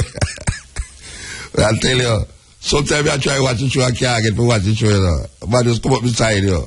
Is I never take picture of your CD. So you know, say, when them listen all tonight, because them know, so we come back, you know, when them listen all tonight, I hear them CD, you know, the biggest thing for hear to them tune play in a Jamaica, you know. Yes. And the greatest thing to them, you know, when them hear the Mutabaruka play them tune in a Jamaica, trust me, man, it sweet them. This is the Cutting Edge on IRFM. They already carry through the pieces of the topic of the day. Yes, the visit of Obama and the mesmerized, I'm going to use the word mesmerization of the Jamaican people by this charismatic black president. You understand? Mesmerization of the Jamaican people, of this black president. Who, when we look upon the conditions of Jamaica right now, it is because of the American imperialism that have perpetuated itself and taken over from the British colonial masters with their politics and them religion. Devastated the farmer slaves and the farmer slave plantation islands. They have had us in their grip, and we continue under the grip, under the disguise of helping the poor and the needy. They come with their gifts, like Greeks bearing gifts. But guess what now? We understand where we are going. But guess what? Them have been at some grip, man. Them have it tight. Because when them look away, them say, yeah, them attack. The whole of them want to come to America. And him said that too. Most youth right now, because of lack of opportunity in Jamaica, want to go to America. Them don't want to go to Nigeria, Tanzania, Kenya, or Cote d'Ivoire, or no. Them want to go to America. Because America is the land of opportunity and bliss. And that is how them sell it. That is how them sell it. Me and my lady are sit down and we are reason in the plane and I say, how did they get us? Everybody, including countries where they have nothing to do when I like them. How did Europe get everybody to wear suit? I tell you, it's not a part of, suit is not a part of Chinese culture. It's not a part of Native American culture. It's not a part of African culture. How did they get everybody to want to wear suit when them going to somewhere where them feel like it's a respectable thing? So them have a jacket and tie. The phallic symbol we call tie. One president right now. Let me see. Well, maybe it was two presidents, and them kill one. One president right now wear no weird suit, and him demand of him ministers that when them are come in a certain situation, nobody come in a suit and is yaya jamming. You never see him in a suit. Him a work in a rice field in a white clothes, white garments, outfit. Him no wear jacket and tie. Because I recognize the imperialistic nature of that. Yeah, man. Everybody in a suit. How did they get us to wear denim pants? Everybody wear denim pants. How did they get us to do that? How did a white man come up with this thing that we're going to start a denim thing and make everybody in the, well, not everybody in the world. We're not everybody in the world. But when you look on the Western world, that's now. the youth them, everybody in our denim pants. Most of the youth them in Jamaica want to go America. Because them send opportunity there, and some of them get same university student them, and know that them talk to Obama, and know them want to go America. Yeah. Well, yes, be true. I tell you now, original ragamuffin, talking on Zion alongside CP from Mauritania, Emmanuel King Selassie. We talk about peace and justice. Oh yeah. I'm looking for you. We don't know where to find you. Where are you? I'm searching for you. My brothers and sisters need you. Where are you? I'm looking for you. We don't know where to find you. Where are you? I'm searching for you. My brothers and sisters need you.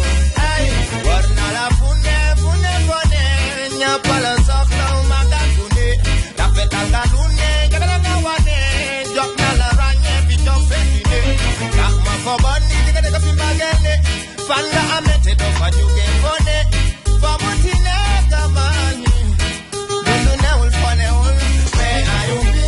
I'm looking for you. We don't know where to find you. Where are you? I'm searching for you.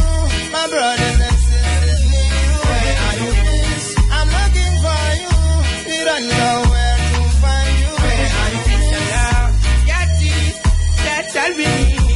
Oh, I'm a peace, come, Mambo, I'm a love, come, Mambo, I'm a justice, come, equal right, come, Mambo, I'm a sorry, come, Mambo, I'm a paper, come, Mambo, I'm a take, and then I'm don't have a come, King, my little last year, Barabaka, Sama, Fema, Nana, Ramara, Pati, Maya, Mayura, when you win, no Semenaga, Yivanga, Sweetiva, Nama, Sentiment. Yeah, man, out of Africa, man. May I tell you? Out of Africa. Yes, Cotton Edge. Yeah. Hello? Yes, hello? Is that Muta? Yeah, this is Muta. Hi, Muta. This is Miss Montana here. Okay, long time I don't hear from you.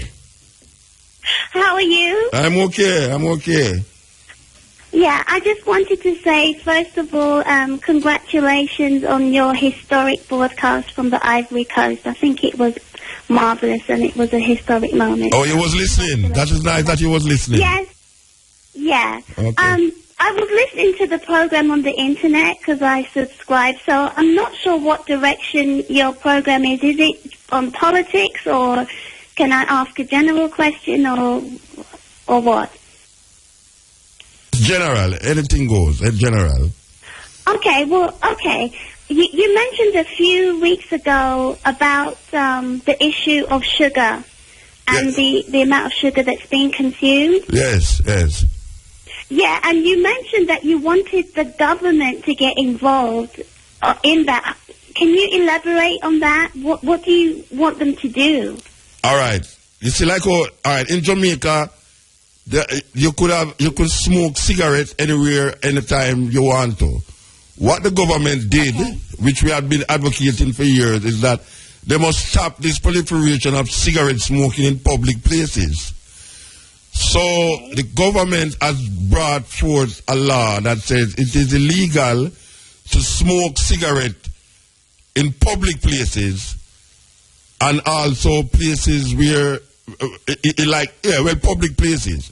So they have done something there that the people have been crying out for. Then you have the thing of marijuana, where we as Rastafari has continuously been persecuted for marijuana, and we have been telling them all the while that marijuana is a herb that is good for other things other than just smoking. So now we see that they have decriminalized ganja. So it's the same thing now we're talking about the sugar.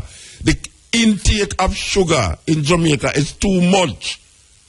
It is creating a lot of disease in Jamaica in front of young people. So we are calling upon the government to help to alleviate this consumption of too much sugar. And they can do things. You know, it's just that we have to be persistent. Yeah. Well, what is it you are wanting them to do? Now, for example, if you were the advisor... Yeah, all right, let me tell you what I want them to do. Like what the mayor do in New York, what him do is to make sure that the products that come out there don't have a certain amount of sugar. We're not telling people not to eat sugar, which I would like them not to. But, for instance, you have people who sell in front of schools. And most of the things that them sell in front of the schools is high content of sugar. What the government can do is make this not allowed, don't allow people to sell in front of the school children. That is like selling them drugs. You don't allow, the government don't allow people to sell drugs in front of school. And to me, sugar is a drug. The government should not allow these people to be continuous selling this drug in front of the school children, in front of the school that way. And also that product that is made with sugar, there should be something that is cutting down the amount of sugar that is contained in these products. And only the government can do that. I can't do it, but I can advocate for it and then hope that somebody in the government will take it up and do something about it. Right, okay. The reason why I asked you, I was a little bit surprised that you would be advocating the government, because do you not think that they have caused enough damage already? I mean, government involvement in food. And the reason why I say that, I try my best to eat organic, and where I live, I can get organic food. But sugar, even the high fructose corn syrup, it's in everything, Muta. It's in supplements, vitamins, whatever, even your toothpaste. And so I understand what you're saying, but I don't know. I don't have an answer. That's a bad thing. But I wouldn't want government to regulate it, because they're making too much money from giving us sugar. And I know it's killing us. I think in the United States, the obesity and diabetes, and they're trying to do it, but I don't know if government control is the answer. No, well, it's not actually control I'm talking about, I don't talk about controlling the sugar. Well, regulation. Yeah, for instance, in Dubai, you cannot allow your children to carry certain food to school. Yeah, I heard you. That have too much. I heard that. Yes. I heard that. So what I am saying is that we're not depending on the government, because I am also advocating to the people that they must understand that a lot of these diabetes and things in young people now is caused by intake of sugar, and they must cut it down, because I don't eat sugar. But what I'm saying now that... What kind of... Do you eat natural sugar? No, I don't eat sugar. I drink cane juice. But what about sugar cane? Do you eat cane juice, yes. I use cane juice. So you eat the natural source of sugar. You mean the glucose. You don't eat the processed sugar. No, just the cane juice. You just use the cane, juice it, and anything that you want to sweeten, any juice or anything that you want to sweet, you use the cane juice. Right. Because the cane juice don't need to be broken down in your body. Sugar, what about molasses? Well, yeah, sometimes, but it's not something that I do. I don't really do it. Okay. But cane juice is my thing. My thing is cane juice. Okay. Yeah, so, because we know that sugar takes a very long time to break down in the body. Yes. All right, so... Yes, it's almost like a foreign... It's almost foreign to your body. Yeah, like salt. Like sugar and salt. It's the same problem. Okay. Yeah, so I said... I disagree with you there, but go ahead. You don't think sugar and salt is the same thing? Well, no, I think there's salt, but you can get... The salt that we get is the iodized salt, where they take all the minerals out. Yeah. You can get... Black salt, you can get Himalayan salt, you can get black salt. No, wait, all right. Let me clarify. When I say salt, I'm talking about table salt. What we call in Jamaica table salt, Because you have Himalayan salt that you can use. You have, some people use sea salt. Some people use sea salt. But so when I say salt, I really mean the salt that is on your table everywhere. Take out the minerals out. Yes. So that's what I'm talking. Just like when we say rice, when I say rice, I mean white rice. Anything white is usually bad. Well, it's true though. It's true. Well, it's true. But no, I understand what you're saying, but I think education. Don't you think? Definitely. Education. The first thing, the first priority. The process too. That is what we try to do on this program, as you know. We try to educate the people into. I don't like to say alternative, but another way you have this is the next way. You know, so instead of you use table salt, maybe you can evolve to sea salt, and then you can evolve to black salt, and you can evolve to Himalayan salt, you know. Some people use Bragg's. I don't know if you know Bragg's, but Bragg's is something. Yes, we have it here in the U.S. Yes, it's there, yeah. Dr. Branner and these people, they use this thing. So that is what we kind of try to do. But when I speak of the government, I am quite understanding what you say when you say, you know, you don't want the government to regulate anything, but there must be some place that the government have to do because they are elected to do things, and you have to advocate for them to do these things. Just like how them say, no cigarette in public places. Just like how them say, all right, we're going to decriminalize ganja. You know, there's a lot of things that the government do that we have been saying over the years that they should do. You know, and it take a long time. Yeah, I agree, Mota. It's just that for me, I'm a little bit cynical, and usually when they try to advocate health, there's always an ulterior motive. Yeah, definitely. They're not really there. They might say we'll eat less sugar because they have this food pyramid where they say you should eat more grains, and higher up the pyramid is meat and dairy. Yes, but at the same time, you know, they're subsidizing the farmers to create this GMO foods and everything. And you know that they don't subsidize organic food. They don't subsidize organic food, you know. I know. That's in why America, it's so expensive. That's why it's so expensive. You know, I think that, and I'll get off with this, I think if there's more education, but sugar is addictive. They say it's like crack. Of course, it's worse than cocaine. Sugar is more addictive than cocaine. That is what the experts say that studied it. Yes. But I'm agreeing with you. The regulation by government is not something that is necessary, we should advocate. But then again, when we look at the Jamaican situation where people elect the government to do certain things, we can advocate, because I can't go in front of a school and tell the people them must move with them sweetie. But the government can't, just like how the government tell the people them to stop sell on the sidewalk. I can't go downtown and tell the people them to look, I want to move off on the sidewalk because I want to blocking up the sidewalk. But the government can do it. But Muta, hold on, because I've also heard you speak about the street vendors, and many of those people have been doing that kind of, they're selling the bright up food. I just crack up when I hear you talk about the illuminated food. Like press disco or something. yes. But what will happen to them? What's the impact on that?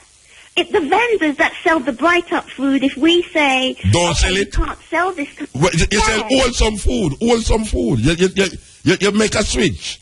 Your alternative. You go. All right. You see, there's a time in Jamaica. Let me explain something to you. It's the mindset there to switch. All right. When I was going to school, we used to have people at the gate selling banana, peel the orange. Oh, fresh fruit. Yeah, they sell patty and cocoa bread. You can cut the patty in half and you get a piece of patty and piece of cocoa bread. And they sell. Yes. You know, so these things was happening in Jamaica until we get Americanized, you know. That's the thing, Moody. Yes. That's the imperial influence there. Yeah. So we have to now return to that by educating the people them that look here. A coconut water, a jelly coconut is much better than a bottle of Pepsi and Coca-Cola. All right. Taste buds have to change too, though. Definitely. But thank you, Muta. I'm so glad that I hear from you again. I love to hear your voice. Trust me. Well, I love to hear you, so keep up the great work. All right. Give thanks. Okay. Take care. Bye-bye. Yes. Little sister. Okay. I agree with her. But I want to switch the topic as well now. I just mentioned Yahya Jammeh a while ago, which is the president of Gambia, which we had the opportunity to meet last year and spend some time with him last year. Believe you me, he's really a different kind of leader. But he is very... All right, we're going to make him talk for himself. A brethren from England went to interview him, and this is what was happening in TV. So we're going to play the interview. The smallest countries, but it more than punches above its weight on the international stage. How are you? Not just because of its president's views on homosexuality or on relations with the West, but because of his ambitious plan called Vision 2016, which aims to make the Gambia self-sufficient in rice by the end of 2015. I'm Henry Bonsu, and this is Face to Face.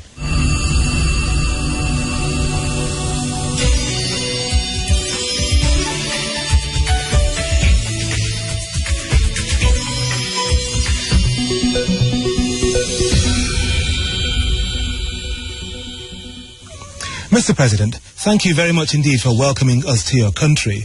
Now, you're known for moving around in your pristine whites, but today they look very, very brown, indeed full of mud. Can you explain why that is?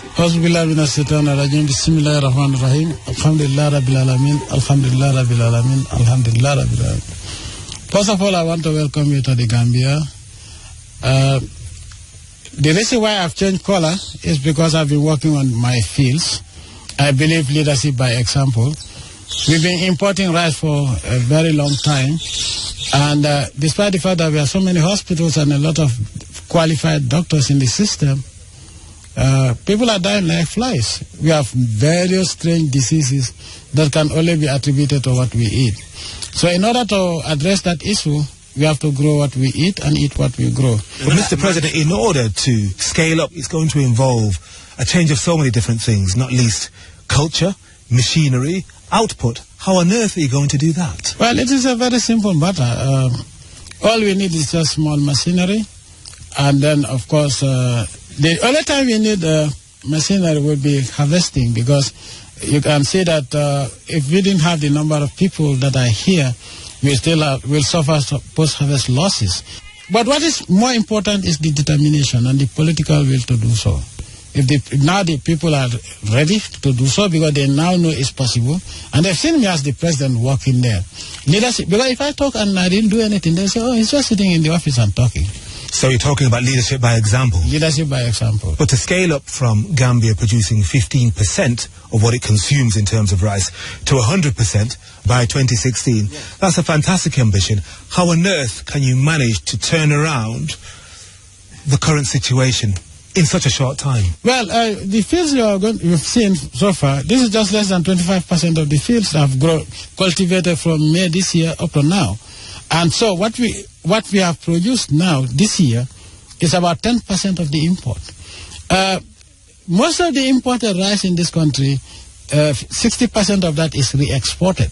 So what we actually consume is about between 16 to 20,000 tons per annum. So the rest is re-exported. So to turn that around, if my objective is to, by 2015, I would have had about 90,000 hectares under cultivation. 90,000 hectares, let's say the lowest scenario would be 5 tons per hectare.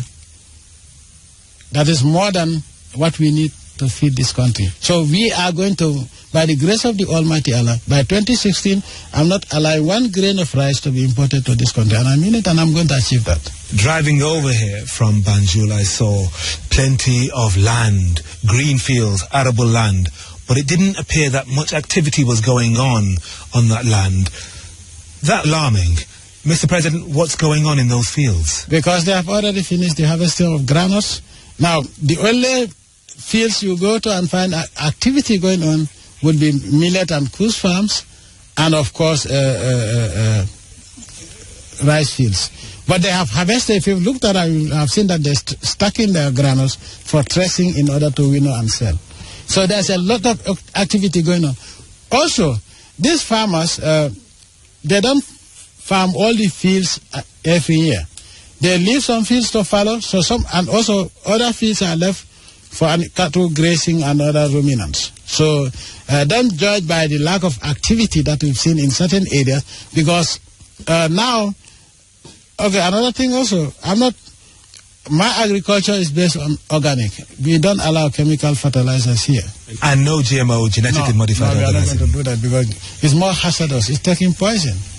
We are not going to allow GMO when we can grow organic and feed ourselves. What about improving that value chain from the person in the field, the person processing, the middleman or woman, and then finally the person who wants to export? How does one improve those links in the chains so that one can see a real commercial business in the Gambia as you see in India and Thailand, which end up exporting right here into the Gambia? Yes, when you look at Vision 2016, we're not talking only about production, we're talking about processing. Because without processing, the farmers become discouraged, because like these farmers, if you tell them to grow watermelon next year, they're going to say, oh, the last year melon, nobody bought it. And nobody's buying it because the market is flooded. But if that was agro-processing, we could have processed it into something else. So agro-processing is an integral part of Vision 2016.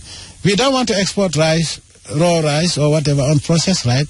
Whatever we produce locally will be value added. We're going to process. So we're going to spend almost, by the grace of the Almighty Allah, about $200 million in agro-processing and mechanizing agriculture, but basically in agro-processing, because also mangoes, we have a problem. We imported mango juice costs more than a ton of fresh mangoes in this country. And that mango juice, if you look at it, is just made of mango flavor, but it's 90% water. I get the impression that this isn't just about healthcare, it isn't just about nourishment, it's also political for you. If so, explain how. Semi-political, because the West is using food aid as a weapon as well. And of course also for your independence. With the flooding, weather change in the major rice producing countries, if you cannot feed yourself, you cannot be independent. We are the ones who are advocating for 100% independence in whatever we do. And so for us to achieve that, we must eat what we grow and grow what we eat. There is also the health dimension of it. What we eat, if we know how it is grown, then we'll be able to control our health. Because without a healthy nation, Gambia can never be a prosperous nation. And how do we assure a healthy nation when we eat something that is grown outside and we don't even know how it is grown, and grown mainly for export? Well, Mr. President, there are lots of international organizations that are aid and donors and partners with your own country. You point your finger at them, but they would say, look, we're helping the Gambian people. Why would you attack us? Where did they help us? They would say that they are giving food aid. They would say that they're giving budgetary support, a whole range of things that the IMF, the World Bank, the EU would say they want to partner with you in. They're not helping me. If the West refund to Africa what they have looted for the past 400 years, plus 25 interest, they're not giving us any aid. They're giving us back something that is infinitesimal compared to what they have taken from us. So they're not giving me any aid. They're not giving me any favors. Let them give me back what they've taken for 400 years and see whether I'll ask them for anything. So they're not giving me aid. In fact, that's even an insult. If you take a bull and then give me only the horns, and you tell me you are helping me, that's an insult. Is that one of the reasons why you like to point the finger at the West so much? Because deep down you think they haven't repaired and recompensed Africa for what they've taken out over all these years? No, that's not the reason. The reason is that the West has always been ungrateful. Abject poverty drove Europeans to Africa. And they exploited us for 400 years. In those years, there has never been any election. There were no parliamentary systems.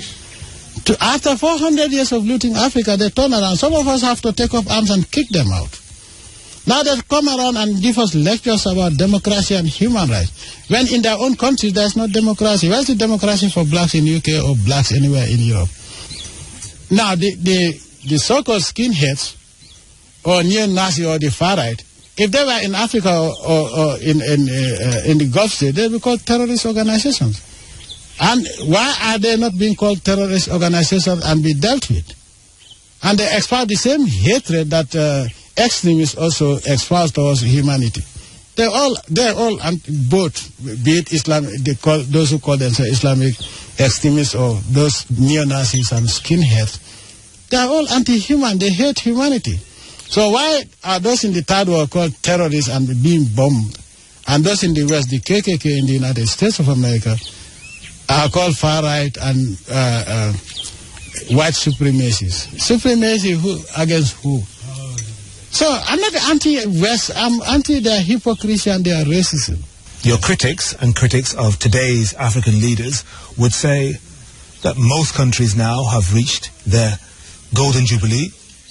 Your own country celebrates 50 years of independence in 2015, and they would say the fault is with you post-independence leaders because you have been in control for 5 decades. What would you say to that? The British have been here for 400 years. They never taught us democracy. We never had one Gambian be a member of the British Parliament or the colonial parliament. And that's why up to today, Gambia, I have to build a National Assembly. The first time in the history of this country that the National Assembly is being built. The British never built a high school in this country in 400 years. So what is there for them to take me? They came to my country. There's a place around the Atlantic coast where 5 p.m., if you go there, they arrest you and lock you up, a black man, in our own country. So, more than 1,000 years up to now, the West has never been democratic. And up to today, they are not democratic. Because if democracy is anything to go by, you have to respect the will of the people. Who do they think they are that they have to teach Africans how to be democratic when we have never colonized anybody? So this issue of Western democracy is a fallacy. It doesn't exist. How many blacks are killed in UK and no investigation is done? If a black man is accused of killing a white man, in 24 hours he'll appear in a court of law. Typical example. When the people rose up against the system because of police brutality in London, David Cameron called them gangsters and whatever. But and you can see the reaction. But when two black men killed a soldier, they were asking for the death penalty. Can you see the difference? A black man shooting a white man will be arrested in 24 hours in the UK. But a white man killing scores of blacks will never be arrested in the history in the next 25 years. Where is the justice? Before you point finger at me, look at yourself first. If you live in a glass house, don't throw stones. After all, they came to us. Some uki go on so because we are played straight. Because we can continue this journey. Gambia may be one of Africa's... Okay, we can continue the journey. It look like... something go wrong with the thing. Taken out over all these years. No, that's not the reason. The reason is that the West has always been ungrateful. Abject poverty drove Europeans to Africa. And they exploited us for 400 years. In those years, there has never been any election. There were no parliamentary systems. After 400 years of looting Africa, they turn around. Some of us have to take up arms and kick them out. Now they come around and give us lectures about democracy and human rights. When in their own country, there's no democracy. Where's the democracy for blacks in UK or blacks anywhere in Europe? And why are they not being called terrorist organizations and be dealt with? And they espouse the same hatred that extremists also espouse towards humanity. They're all both, be it Islam, those who call themselves Islamic extremists or those neo-Nazis and skinheads. They're all anti-human. They hate humanity. So why are those in the third world called terrorists and being bombed? And those in the West, the KKK in the United States of America, are called far-right and white supremacists. Supremacy against who? So I'm not anti-West. I'm anti their hypocrisy and their racism. Your critics and critics of today's African leaders would say that most countries now have reached their Golden Jubilee. Your own country celebrates 50 years of independence in 2015, and they would say the fault is with you post-independence leaders because you have been in control for 5 decades. What would you say to that? The British have been here for 400 years. They never taught us democracy. We never had one Gambian be a member of the British Parliament or the colonial parliament. And that's why up to today, Gambia, I have to build a National Assembly. The first time in the history of this country that the National Assembly is being built. The British never built a... Okay, so that was played already, but we want to make you know that you're listening to an interview with the President of the Republic of Gambia, Yahya Jammeh. I mean, very dynamic man. Make him country leave the Commonwealth because him say the Commonwealth, what is the purpose of him country in the Commonwealth? No purpose. And him take him country out of the Commonwealth. is a man where he don't like homosexual, seriously don't like homosexual. The West, including England and America, come down upon him heavy. But obviously him not care. Him not care where them want to say. Him not going to make him bow to madness. This is the man where I tell you about, say, him not really wear suit. And them police force no carry gun. And them have 4 murders in a 1 year. And that sound like enough to them. 4 murders committed in the country in a 1 year. And that sound like enough to them. You know, as we hear my talk about self-reliance, eat what you grow and grow what you eat. We met with the president of Cote d'Ivoire when we did go in the palace there. We go to the palace there. I don't remember if Tuesday, I went to show them though. No, Sunday. We went to the Prime Minister palace on Sunday, and he was telling me that they have a vision which is coming to pass, where India is the largest producer of cashew. And he's saying now that by next year, the Ivory Coast will be the largest producers of cashew. So that is really saying a lot. When we hear about Africa, we hear about disease and all of them something. But you have countries in Africa that is not in the news because you don't hear people are dead and terrorists are going on and activities. Where it's moving like the little turtle and the rabbit. Yeah, tortoise and the rabbit. Them are move slowly but surely. Well, we're glad to know so we can really visit certain places and hear from the horse's mouth. But I want to tell you something that I might go have to talk about it tomorrow because the time I go still. But I could take some call there. So yes. Ian. Yes, Muta. Yeah, blessed. A long time if I call you, sure, you know. So why never call? Muta, I just sit and observe. Okay. And man talk of things, and it has to be something when I know, say, me not hear no one really talk about that. Force me now to use your platform as me talk to you. And he's a teacher. All right. To me, you can royalty. You understand me? Yeah. Right? Because he's a teacher.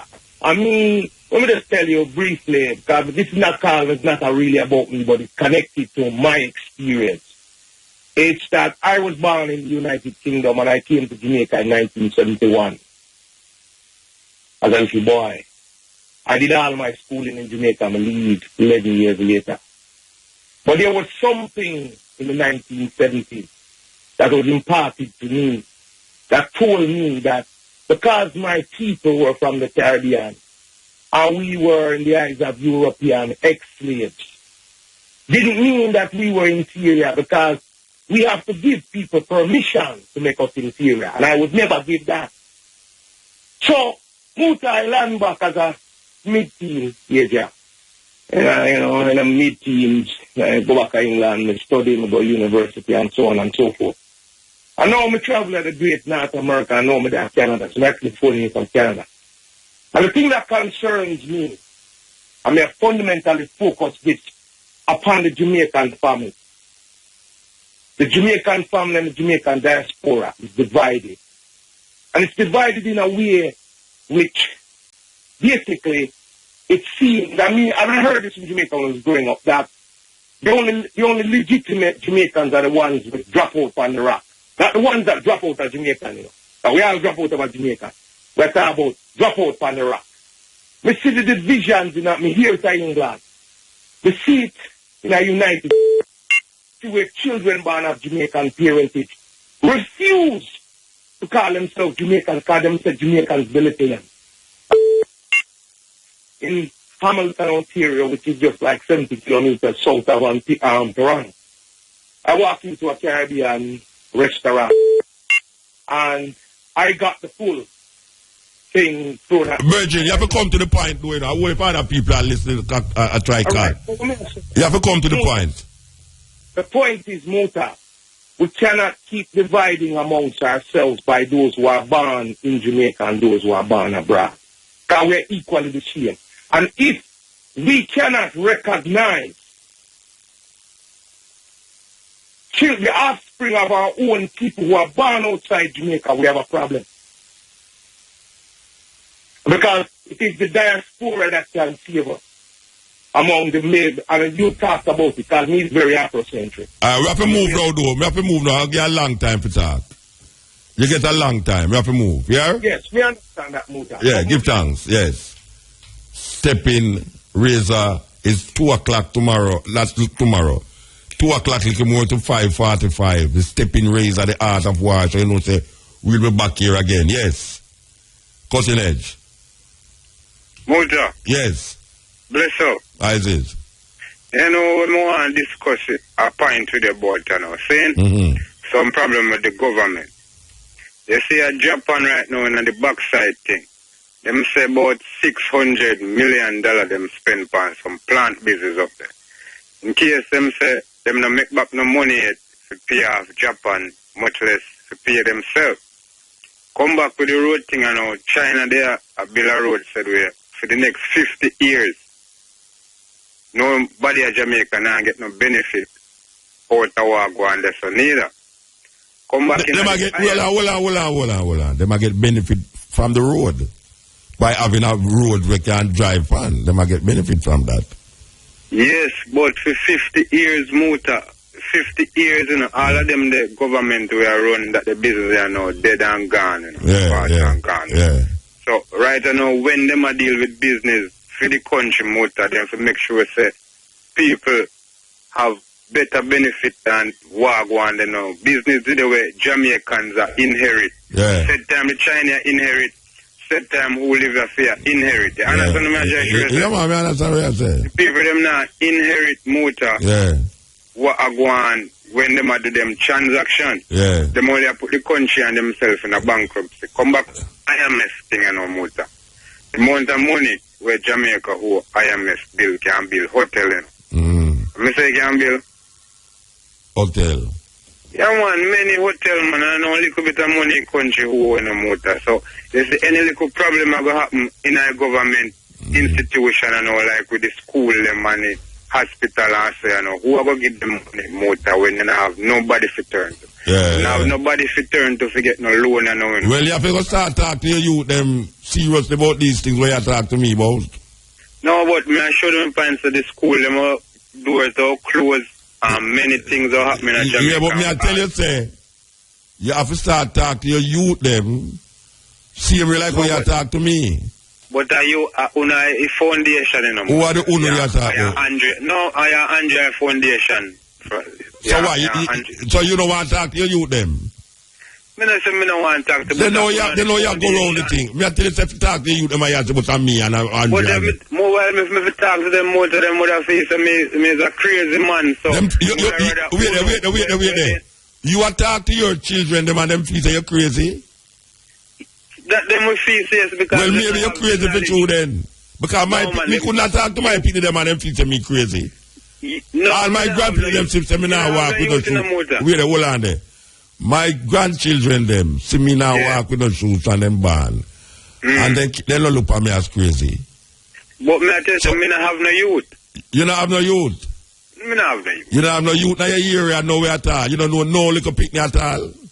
I mean, man, little picnic, them love me, man. They go around the thing. Me as an artist. Oh, them don't love you as a person. Them... Yes, Muta, but them now have no future in the country. No, but so you know, you go around the thing, you know. You go around the thing, man. Because you tell them love you as an artist. But that means if you wasn't an artist, they wouldn't love you. That's what I say. You know, everybody love artists, Muta. No, me say, listen to me, I say. Yeah. If you wasn't an artist, you think they would have love you? Mona have to give them so much things. That means it's your personality then. It's not you being an artist. It's your personality. Yeah, your personality is not desirable. No, man, well, if a rich man there... Anyway, we have to move, though. We have to move. Yeah, Yeah, Mutabaruka. Yeah, blessed. Yeah, You're the man that look up to Yaya Jammy, haven't you? I don't look up to him, but I see what him I do, and it's a benefiting people them. I don't feel say we should do what him I do, because it's a different situation, but I see say him I do what I'm supposed to do in Gambia. Okay then. Would you support Sister P if Sister P and her order take out 9 prisoners out of a prisoner and execute them? If I was what the prisoner them do? Mutabaruka. What the prisoner them do? No, me ask you what the prisoner. No, but you haven't tell me what the man them did do. Them rape some picnic and kill them. No. What them do? Tell me what the prisoner them. The one we are talking about with Sister P. They are accused of murder. So them never murder nobody. Mutabaruka, are you going to answer the question, sir? No, but I have to know what the people them do before I can tell you yes or no. I told you they were charged with murder. Yeah, and you said they murdered somebody. No, Mutabaruka, you're not listening. Yaya Jammy ordered them to be taken out and killed. So capital punishment is the order of the day in Gambia. Okay. So if Sister P was to order 9 prisoners in Jamaica to be executed. We murder people. We murder people? Yes, sir. All right. Capital punishment is not illegal in Jamaica. Mutabaruka, are you going to answer the question? No, look at, don't talk to me, some man. Me say, answering the question. I do have nothing to do with if me. I am not going to demonstrate against Portia Simpson if she takes some prisoners out of prison and hang them, because capital punishment is not illegal in Jamaica. If them is not guilty now, and I know them not guilty, then I would demonstrate. But if you can't know them not guilty. But then all you know to the one that Jamin kill is not murder. I never said they were guilty or not guilty. I said they execute them. Yeah, but because them is murderer, according to what them say. If Portia feels say some man is murderer and she take them out of the prison and hang them, according to the law of Jamaica, we call capital punishment, I can't demonstrate against that. Maybe I don't like capital punishment. I don't like capital punishment in my heart and heart. I don't like capital punishment. But if the man run him country under capital punishment and Portia Simpson run our country by capital punishment, if it's a murder must be hanged, we're not going to do about it. Are you against America when they execute people? If the people them is guilty, certain state say you can give them injection. Mutabaruka, I ask you if you support America by executing. I'm not supporting America. I'm saying if the man them guilty and the law says this is how you're going to execute them, I cannot do anything about it. All right. You're going to keep asking me about country. You're going to ask me about the next country and the next country and the next country. Mutabaruka, are you ever think about going into politics? No. Okay, would you not like to be Prime Minister of Jamaica? No. Are you ambitious? What do you, man? No, I'm asking you. No, nobody ask me no more question, Rasta. Nobody ask me no more question. I'm ambitious, I'm going to law, this, that. Where the man they come from, man? Where him come from? I tell you, I don't want a big boat to one man call me tonight because of jet lag. I am totally jet lag. I am not with, I don't advocate capital punishment, but if the land say, them hang murderer, what must I do? I can't do nothing about it. What am I going to do? If Portia seems to come out now and say, most Jamaican people believe in a capital punishment, you know. Most Jamaican people feel say you should have hang murderer, you know, and people who rape picnic and them things. Most Jamaican people believe that. I still have grappled with the situation of capital punishment, but I know, say, if the people them say capital punishment must come back and Portia take out the man them out of the prison and hang them, what can I do? More than say, boy, I don't really like capital punishment, you know, when we can do. When I say about America, if America, when I'm going to America, I'm going to tell me about America for. A whole heap of state in America give lethal injection. You know, see it? I don't know. Maybe I just said to no one, if a man come kill one of my people, them who me know, Neil, I know, a man go lick down Neil, kill him, I don't know. Maybe me have feel say, boy, him should have gone. I don't know. But me personally now go lick against Portia Simpson because she do something with the laws, they must know. If Jamin say, I saw jamming, just like how jamming not like gear. And Britain come up on him, terrible upon him, because him say homosexuality is not a normal thing. You understand? Only for people in the Eastern world feel that way too. Anyway, which part we there? We should have them thing over there, part. Yes, sir? Yes, yes. Yes, good night, Mood. I don't want a Boston tone talking right now in a jet lag. So if you come with it, please. All right. Yes, President. Yeah, good night, Mood. Yeah, first time on your program. Hey, give chance. I look at this how we greet you. I just been very annoying and I take up a lot of your valuable years. Yeah, I tell you, man, I'm going to make him a do it too, you know. It born me so I'm going to make him a do it. Yeah, what I guess show some democracy. Anyway, just a simple question. Yeah. I heard a play a great tune at about 10 minutes past midnight. The guy is singing probably in French. It sounds very much like Jack Ure.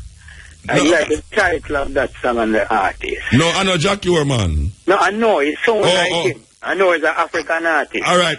I like it. I wonder for Ishmael Isaac. No, I think I don't want to. It's not that one.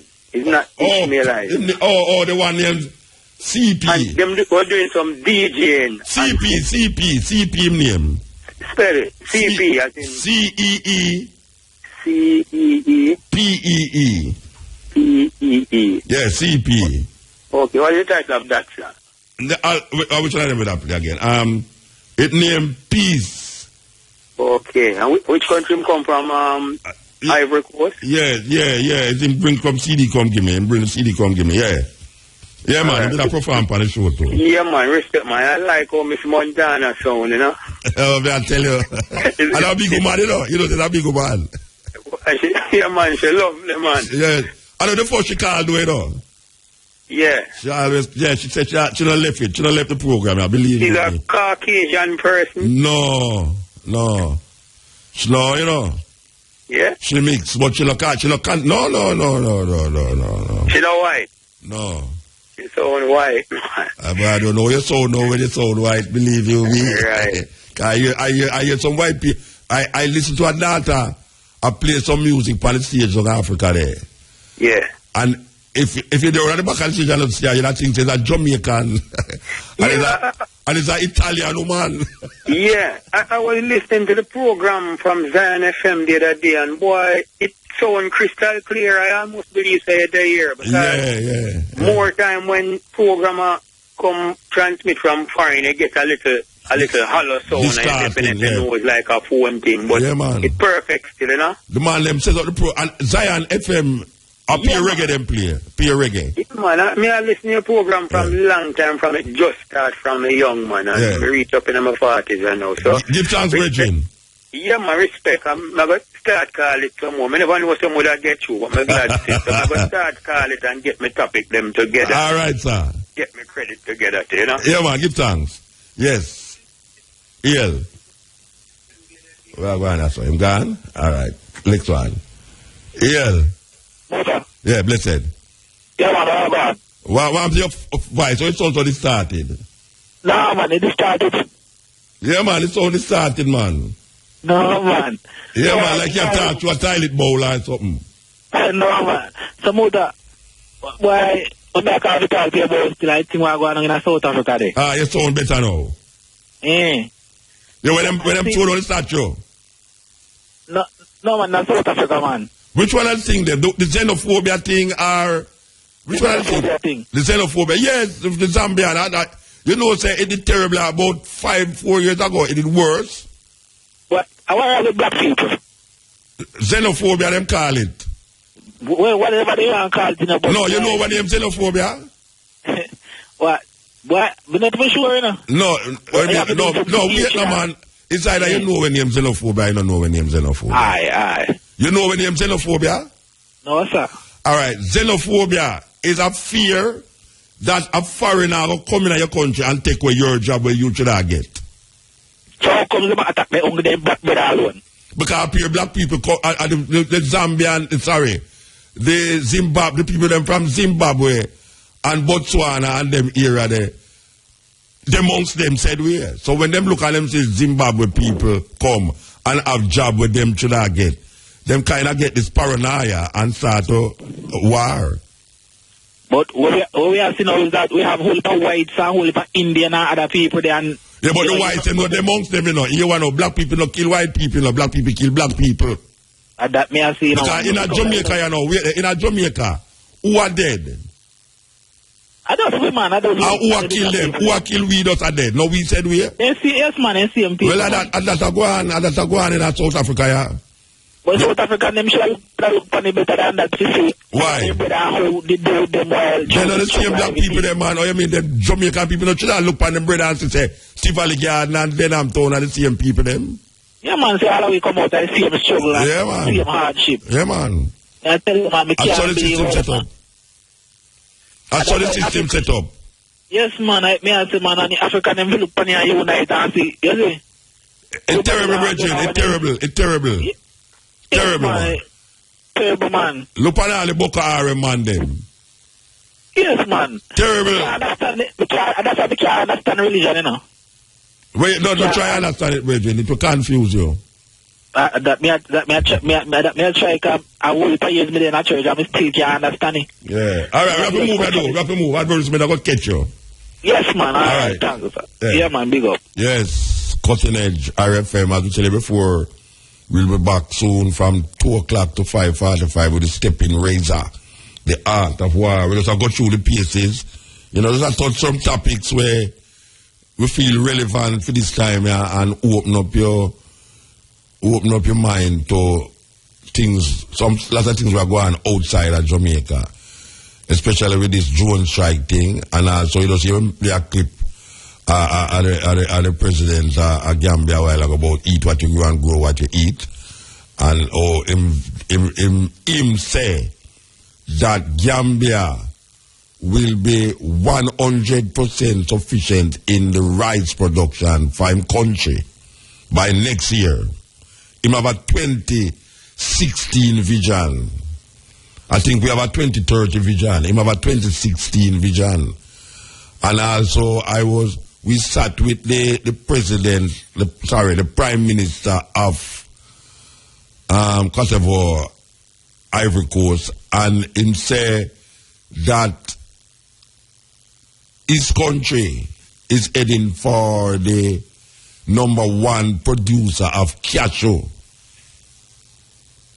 This is an African state saying that they're going to overrun India. India is like 1 billion people in population. Cote d'Ivoire is like 20-odd million people. And this man is telling us that cashew going to be the biggest thing coming out of Ivory Coast. Here is our next brethren from Cote d'Ivoire, who is very popular. He comes to Jamaica, make 2 albums with the Wailers. He was on this concert that we just come from. His name is Alpha Blonde. He visit Jamaica upon Sunsplash.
ponga porque ya de rasta fue, ya de rasta fue, ya de rasta fue.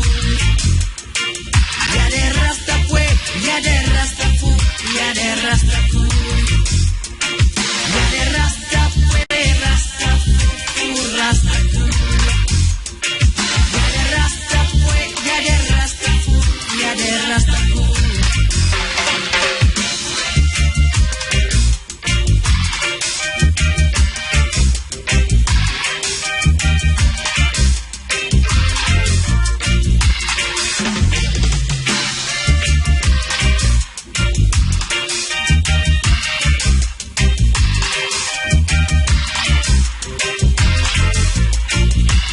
From one continental African to the next continental African, from the west coast to the south, Alpha Blonde to Lucky Dube.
Back to roots. Yes, cutting edge. Yes, greetings, Muta. Blessed one. Blessings, man. Yeah, man.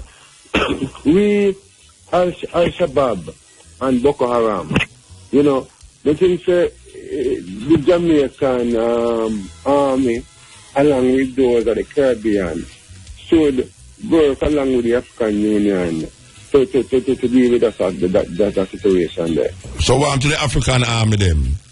Yeah, the African army them, of course, but you know, yeah, them too, but Jamaica is an African country too, so you know, please show them not do nothing. You show them not do nothing? No. You know, that's what we have to care of still, you know. Yeah, that's suggestion. Yeah, man. Yeah, so information they want to share otherwise, you know. Yeah. For those who want to assist in the preparation for the May 25th bingo at Malvern, there's an account number to the Care Reynard and Airbnb Santa Cruz, St. Elizabeth. The account number is 822199. Alright, 822199. Alright, for ones who want to contribute towards to train for the event, you know. There's them two songs they want to know. Alright, give thanks, brethren. Give thanks. Yeah, Bingo man. Yeah. Another thing again, the Peacemakers Association in Clarendon, they'll be celebrating Reverend Henry's birthday on April 25th. Alright. Yeah, man. Give thanks. So, the family can come in and join in, you know? Yeah. That's alright. Yeah. Yes, you know that we will tell you that Dr. Sabi will be coming to Jamaica.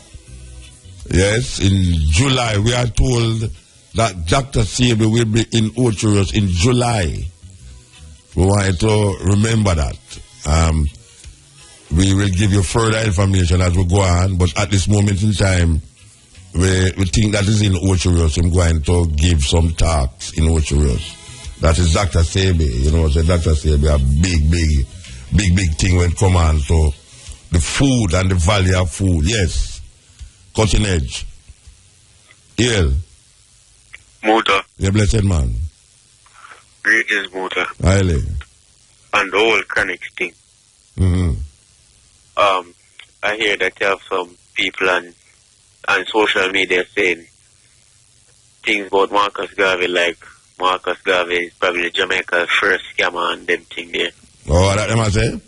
Yeah, and I insult Marcus Garvey, and it does start look on it. So they want to do that in reaction to where reaction to Obama? Yeah. Or they want retaliate? Yeah, retaliate. Some Jamaican people say that, and some Jamaican people retaliate? Yeah, man, Jamaican say that. So Jamaican people, so now where things are come up to bomb then? Because our chronics about Obama now, they attack Marcus Garvey. Yeah. Wow. That's interesting, man.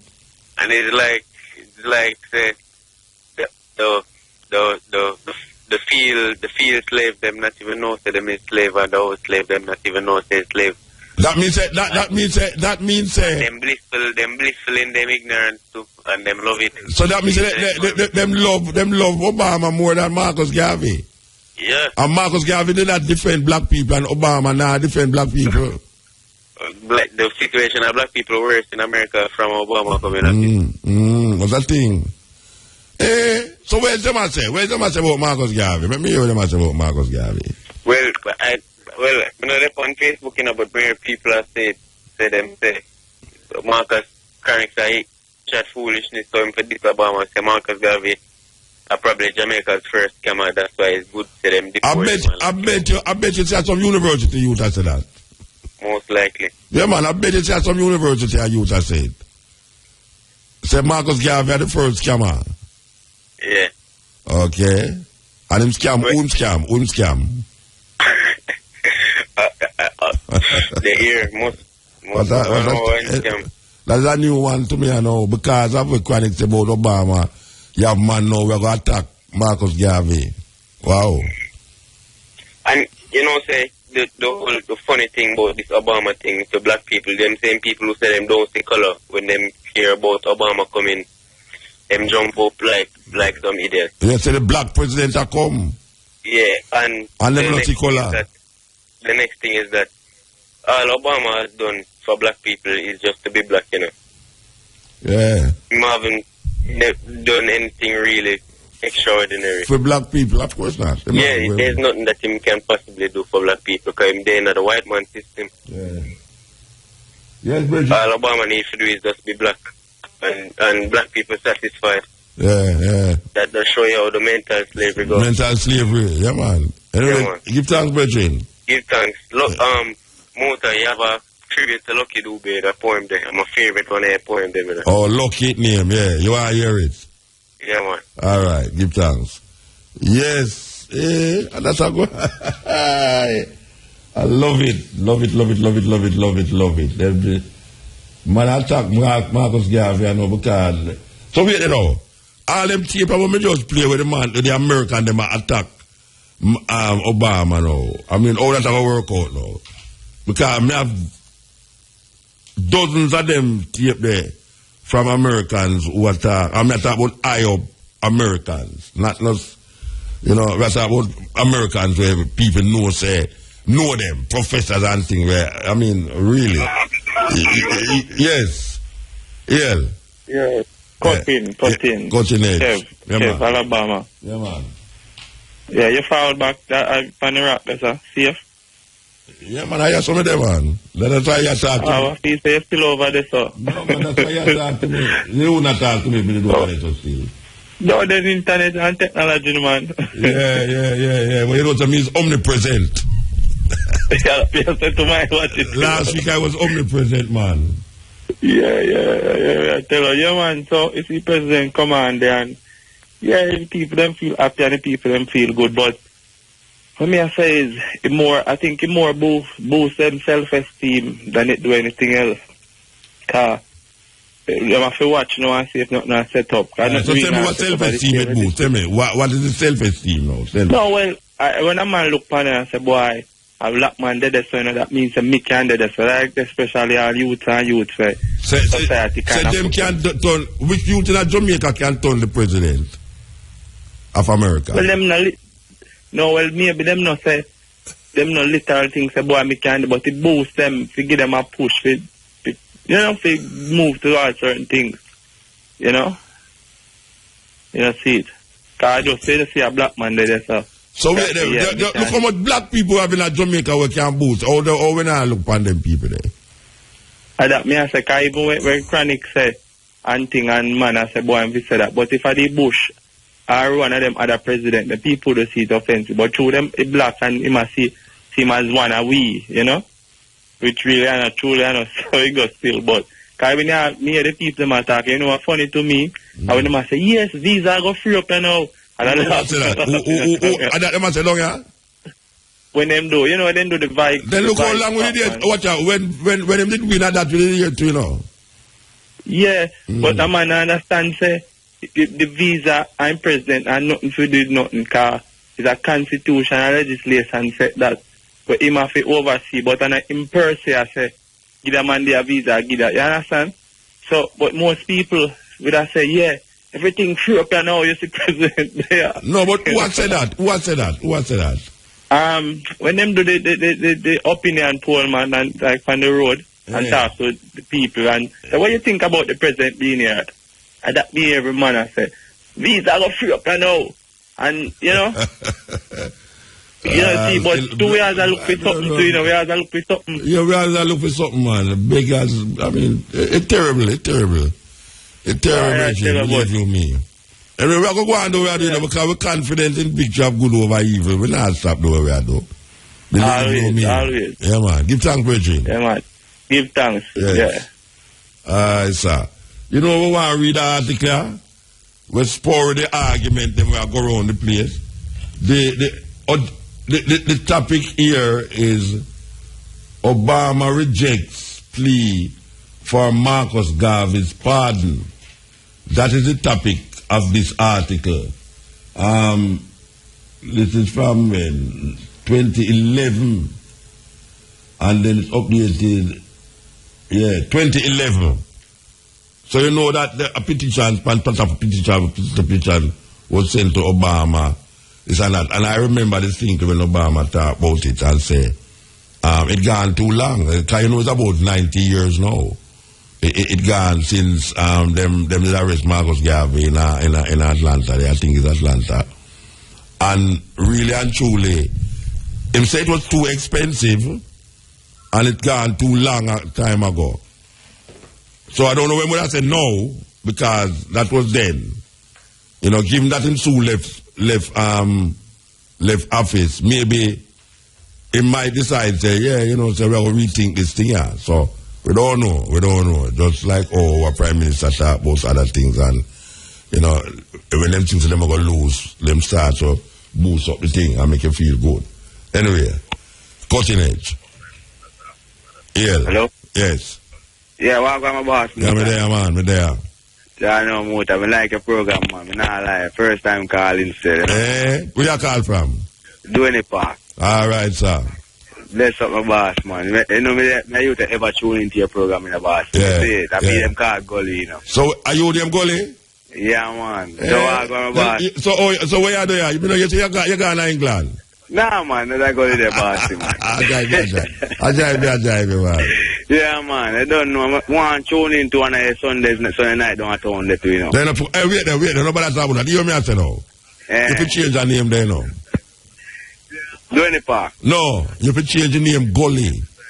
Oh, I understand I'm get it. Do all people that give me my community. Yeah, but you can't make people that gear things. And you take it. Yeah, but you don't know still. If I don't know you're a star in the mood. So you're a star. You're a star in the area. Just like you're a star to mood. No, I'm not a star. I'm a son. I'm the son of my father. You understand? But what I say? Yeah. Wait, listen to me I say now. Yes, Muda. Why them call you Gully? You live on the Gully bank, you sit down on Gully at evening time, what you do? No. Joe, because I know my father still, and them know some know my father still. Oh, so that's my father thing I running in your life? Very realistic, but I don't know. So if you know, so anybody will know my father named Gully? Not really, but you... No, me ask you why your name Gully? Because you run Movado? You go, I have to ask the people tomorrow morning. So you make people give a name, I don't know why they give the name. No, but sure you don't know a nickname still and thing, you know? I won't name Nick. I won't name Nick. A nickname you have? I don't know, guy. So a nickname you have then? Tell Nick, say, suppose Nick ask you about his name, what you going to do? Nah, man. He will go and move that. Oh, Nick don't want his name, all right. No, Nick don't want his name, you know? But me not lie, me enjoy the program still, and right now in our system set up and no motor. Yeah. I have to listen to man like one or two, you know, because I'm a godfather, you know. Yeah, man. Yeah, we have to move, bro. We have to move. You can big up one somebody motor. Yeah, all right. Yes, man, say my nickname. You know, you brother say my nickname. I want to know who for name. How people have texted for Nick, so answer. Everybody just texted for boy, me have nickname. Why everybody want a nickname? Why everybody want a same own name? Yes, give thanks, brethren. Yeah. Greetings, Zion. I'm blessed, man. Oh, you know, man. I hope you don't have nickname neither, you know. I hope you don't take a nickname, you know. Everybody take a nickname. Eh? Nick no Santa Claus. Yeah, that's what I say. Everybody have nickname. That's a terrible thing. You know, so we're going to talk to Nick about it. Yeah. We have to go up on the North Pole and talk to Nick, you know. Aaron. Yeah. Listen. Yeah. This matter here with the singer you. With what him say. You know, say. We listen. We check this out. We didn't hear from beginning one, but then we hear them say a brethren a Biggie come shy, a brethren named Biggie shy or so. And I say, why you really say? And then me get to find out how this thing here go. And then me get some feet forward after that. And me hear Ross Michael, you know, I think say and the drummer Ross Michael. You know that thing say. You mean Ross Michael will live at Elia? Ross Michael's sons of Nego? Yes. Yeah. What him say? And he must say that the youth misguided and the youth can't talk them things about a president and he must say His Majesty wouldn't do things Let like me know that. your man say born the Pope, Rasta. What happened? The Pope, no. I official bigger than everybody in the world. And me your man say lightning for the Pope. Come on, man, I say lightning. So nobody now against people who say lightning for the Pope. And the Pope is a high sent from God, vicar of Christ, head of the Roman Catholic Church. And me, your Rasta man, including Ross Michael, say, fire burn the Pope. So that's not disrespectful to the Pope. You know, sir, when me look into this whole thing, you know, they say it's offensive to it's offensive, but it's offensive to who? We don't hear. Who is offend? That may say it only offend. You watch out. You see the people who say it's offensive. It's offend them. It's them. It's offending them because they're frightened. It's offend because of the ulterior motive in our visa. Me just hear the brethren talk a while ago, you know, about the visa thing with free up thing, you know. And this is the whole thing about this thing, you know. And the music fraternity, you know. Yes. That is the concern me here, you know. Most musicians I just sing them and sing. Most musicians I sing them and sing. With Jamaica is a terrible situation, right? Most musicians is minstrels. You know minstrels? Yeah, most musicians is minstrels, man. You know, like puppet and a string, black skin, white mask. Man. Yes. Why all of them just jump on the youth like that? Because them feel insecure. Them feel say Obama people them are gonna say wait, no, hear what them feel. Them feel say Obama gonna say, oh, so that them really think of me, alright, you know, we're gonna send helicopter and drone down here and kill them off. You don't even hear response. Perhaps these people don't even even if they know. Me sure they don't even. Me sure Obama must just smile. sound like Obama could have done that, say, oh, that's a brave youth, man. I would love him to come up to America here and let me carry him to Afghanistan or somewhere like that. Anyway, we have to move, though, Bridget. We have to move. Yes, I am. We have to move. Black and famous, you know. Yes, of course. I mean, we're not about to that. Anyway, an article. Some people did send a petition to Obama, to Obama and his colleagues them. And one night was that I was the person who's writing it who sent it say, I was therefore surprised. After I read the whole line, but I think I can't read the whole line tomorrow still. I was therefore quite surprised to read in the Jamaica Observer. This is from 2011 we are talking about.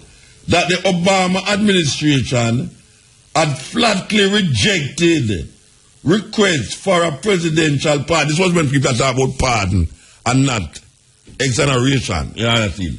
It said, I was therefore quite surprised to read in the Jamaica Observer that the Obama administration had flatly rejected requests for a presidential pardon for Jamaica first national hero, the Right Honorable Marcus Garvey, on the grounds that it would be, quote, a waste of time and resources, unquote. Quote, a waste of time and resources, unquote, since Garvey had been dead for ages. No, this is where the problem lies, in that quote. It is a waste of time. If we come talk about pardon Garvey now, because they want to take up too much money, and in 90 years ago that happened, a waste of time. In context, where I put the thing. In context. The government of Obama say it's a waste of time to come talk about in pardon Marcus Garvey when it ever cost too much money and it happened too long ago. Yet still, Mr. Obama pardon a turkey where them never kill or eat for Thanksgiving. Them never bother kill it because Obama pardon it. Given that is not 90 years ago, but that is a turkey, brethren. You know what? Millions of turkey dead when Thanksgiving come. So, a waste of time. The quote is a waste of time. W-A-S-T-E. Waste of time. For pardon Marcus Garvey. And that is where this whole uproar come from. Obama rejects plea for Marcus Garvey's pardon.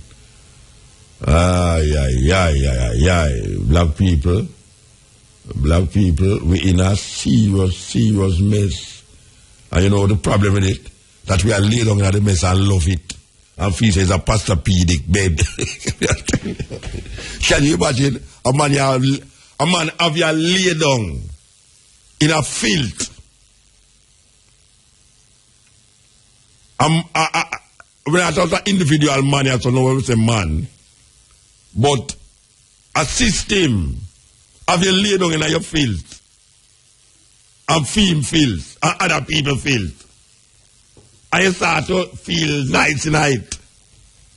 How the hell them get if you do that? How did they get us to love our own filth? Sir. And you know, sometimes we all have beg to stay night, you know. Sometimes we ask, please, slave master, don't set me free. Don't set me free. Them niggas down the road don't know how to govern people. Them niggas down the road are kill we off. Please, we're safer with you, master. We're safer with you. Don't set me free. Please, may I tell you? What a kangaranga benge denge. Eh? This is the cutting edge on IRFM. Make we give a little more a lucky do be. Look for the youth, the one with the youth them the youth as well.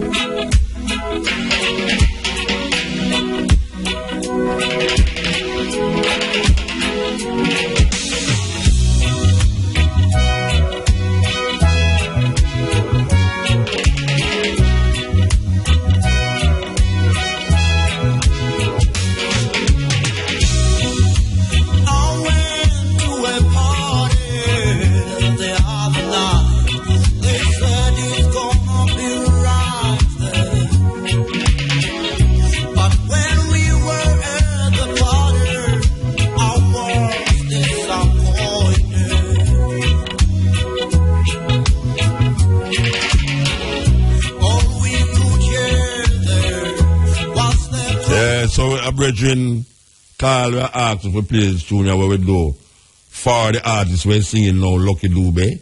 We actually did do a tribute to Lucky Dube because I'm a brethren, you understand? I'm a brethren. So here goes. Him saying why I hear it, so we're going to play this tune here. Yours truly, tribute to Lucky Dube called Lucky.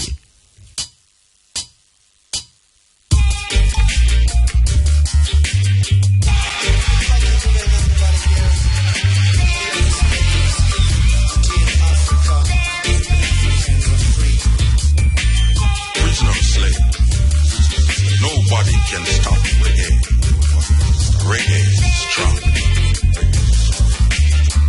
Spirit of hope, cast in greed and hate. Fate alone can decide who shall live or who will die. Caught in tides of hate, singing songs of joy, reggae songs of resistance. Am I a slave, prisoner or slave? The world here, the cry is heard from Jamaica to Johannesburg.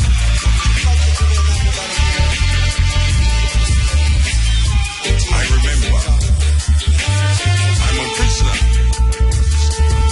We are all prisoners of the system, of politicians and preachers, of little boys in the streets with guns.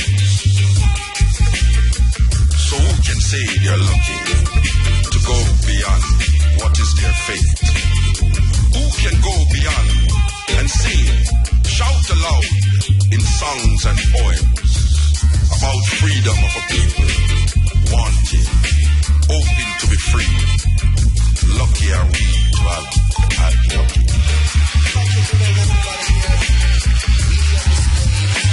The bullets echo, but the ballads echo more, reaching further than any bullet can, piercing the heart of many who seek freedom. We are lucky. Nobody can stop reggae. Reggae is strong.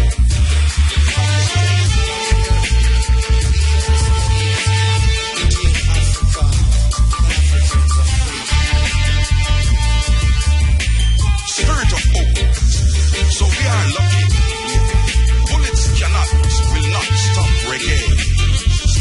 Lucky are we, fall and rise. Lifting up the world, shouting, chanting, singing songs of freedom for those yet to be born. In this world of bullets and little boys and streets filled with hate and greed. Streets of gold and lead, blood red, thick blood, like morning mist. It stops us from seeing what lies ahead. But this music, this reggae music, brings a wind that blows away this misty morning, moving the shackles from these prisoners, these slaves, waiting on the right time.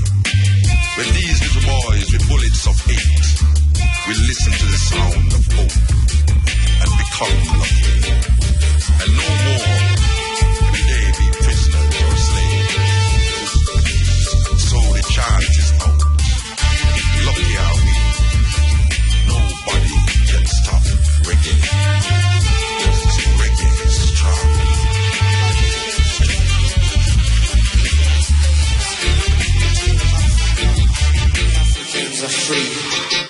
REFM, thought-provoking, always smoking. Lyrics like a bazooka. You are listening to Mutabaruka.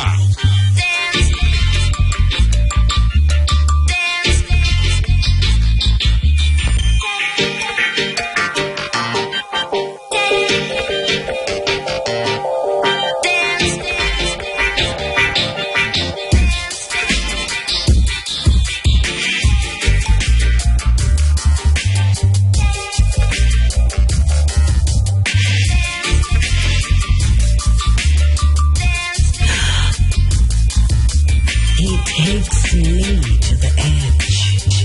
It's Mutabaruka.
You know, so I'm going to play another one. Yeah, I'm going to play the next one. You know, I feel tempted for those.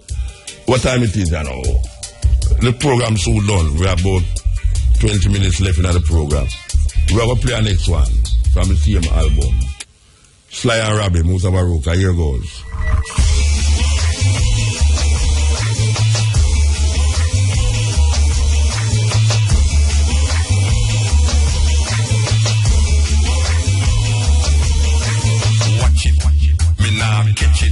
Catch it, you know, break it. You have to mend it, you catch it, and not stretch it. Don't bother stretch it, you take it, and no one share it. No, you broke it, me never cut it. See, you know, mend it, but don't bend it. Look what you doing it. Look what you doing it.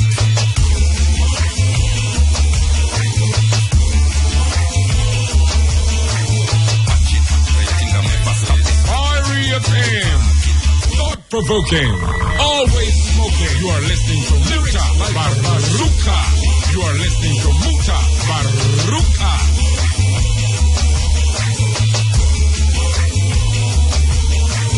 Watch it, me nah catch it, you know, break it.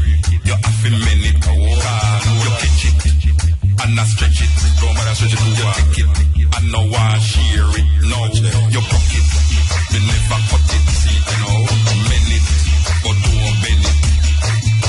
Look what you doing it. Look what you doing it.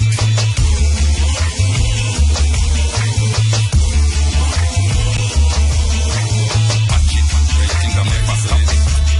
You can't get the car, bust it, see, you know, you never sow it, but you reap your farm, you never plant it, but you want to eat it.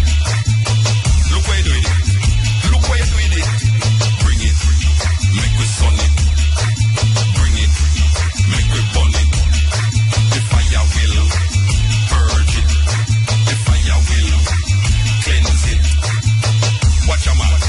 You think you want to eat a food? You're rude. Yeah, you know, say, it's very ironical that we hear some, well, the bridge just talked about Ras Michael a while ago, and you have many more Rastas. You know, a little sister where the first time I read poem to a dancer, she was a dancer for the poem. And we read an article on Facebook where she say, she talk about her son and her family, and Chronics was part of that, you know, evolution. And from him gone out, so him forget where I come from, who is the real waste man. Now, the problem I see with this thing here, especially with the rest of them who are criticize this thing here now. When the youth say, in relationship to Marcus Garvey, because we not stop saying it, you know, because we know say Andrew don't like when we repeat program, you know. But you see, this is what I say tonight, yeah, believe you me.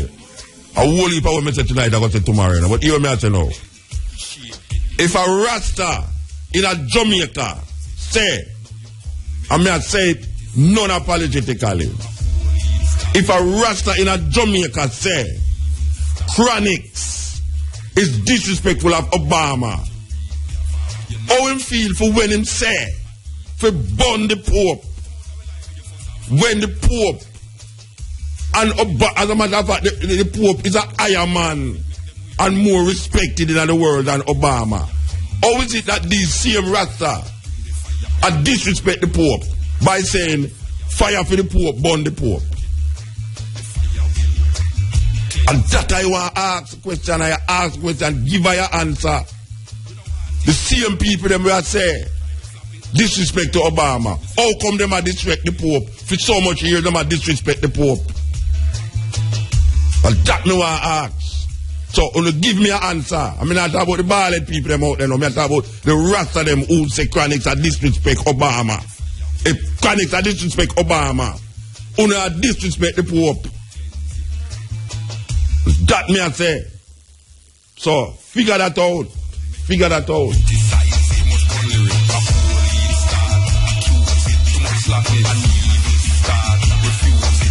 You never saw it, but you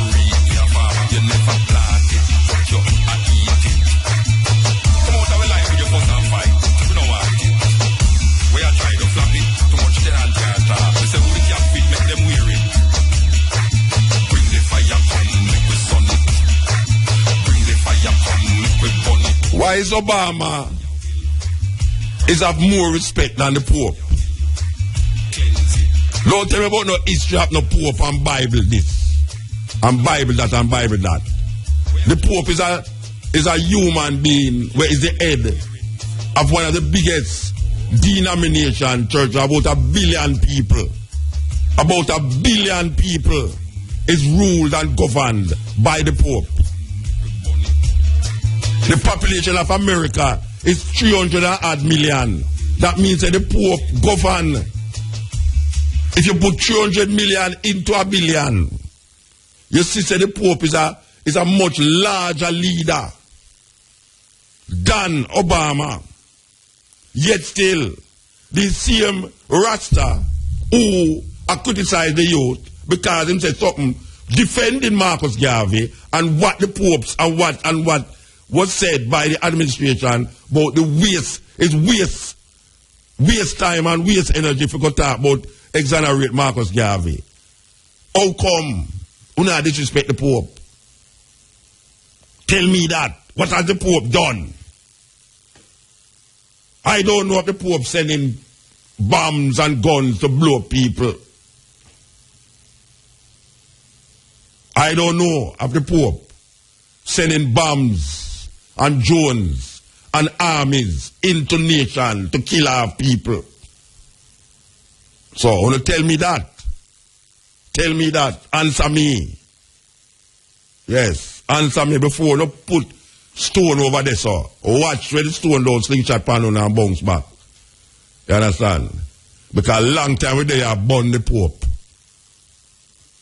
So what's the difference between the Pope and Obama? That the Pope should have less respect and Obama have more respect. What is the difference? Because I'm black.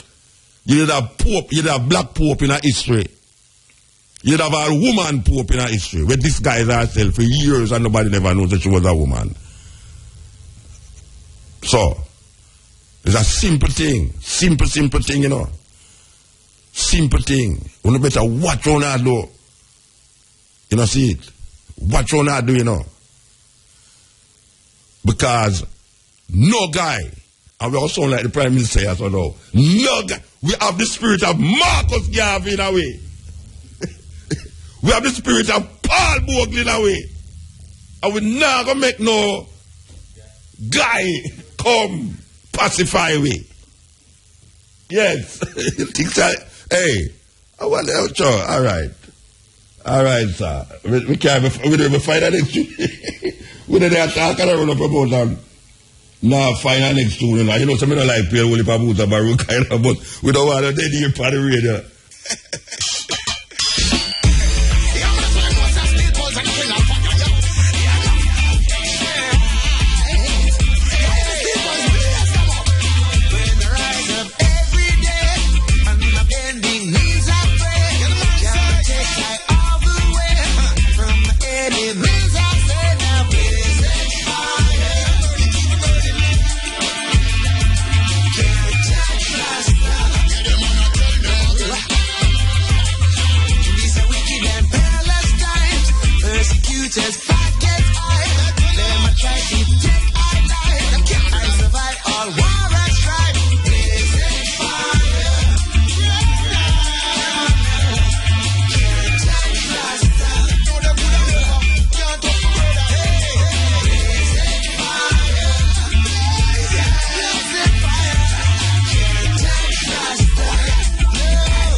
worst. The judge of best, no man heard the curse. Saying to feel, Selassie I the first. This a battle our Gideon. Iron, lion, fire. It's a red brimstone on a blazing fire. Blazing fire. Can't touch Rasta. No, no. Blazing fire. Blazing fire. No, they just can't. Can't touch the Rasta.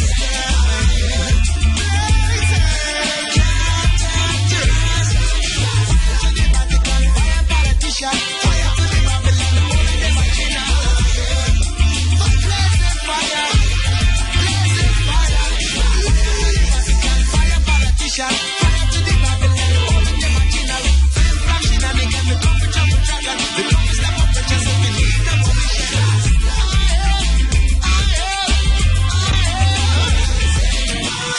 Let's see our soldier.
Yeah, this is one of the group that was in Kosovo with us over the week here. So we want to give thanks to the moment, give thanks to the time and the energy. You're listening to Third World. Yeah, man. 40 years of music. Oh, I yell up Cat Core. And the man called Daily. We had a wonderful time. You know, I don't think they'll arrest them there, you understand? Don't think they'll arrest them there. But I want to yell up Cat Core and Daily, yes.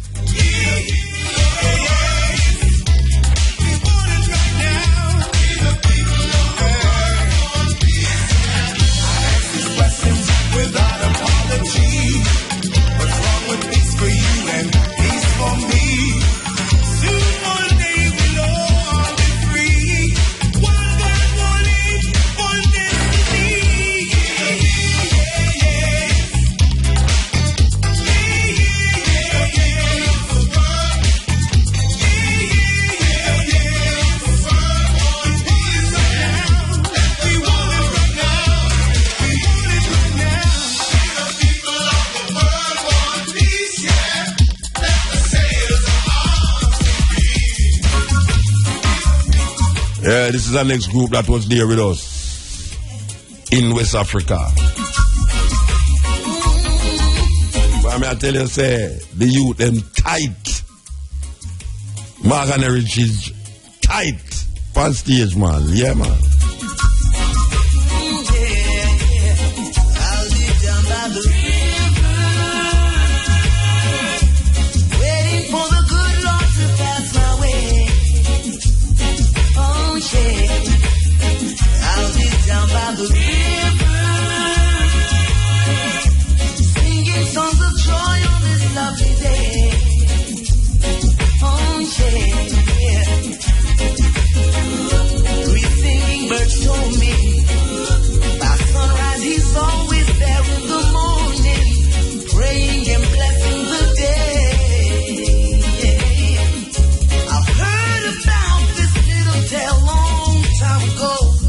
But never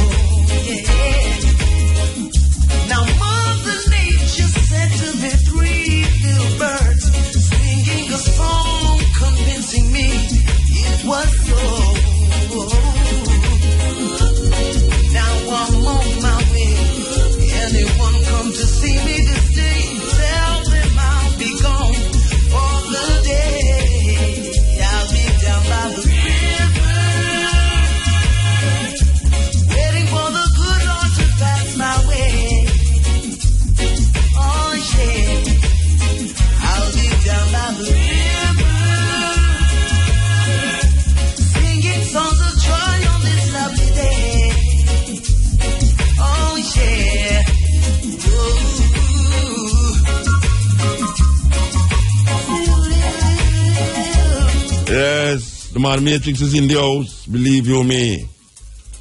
Matrix. We'll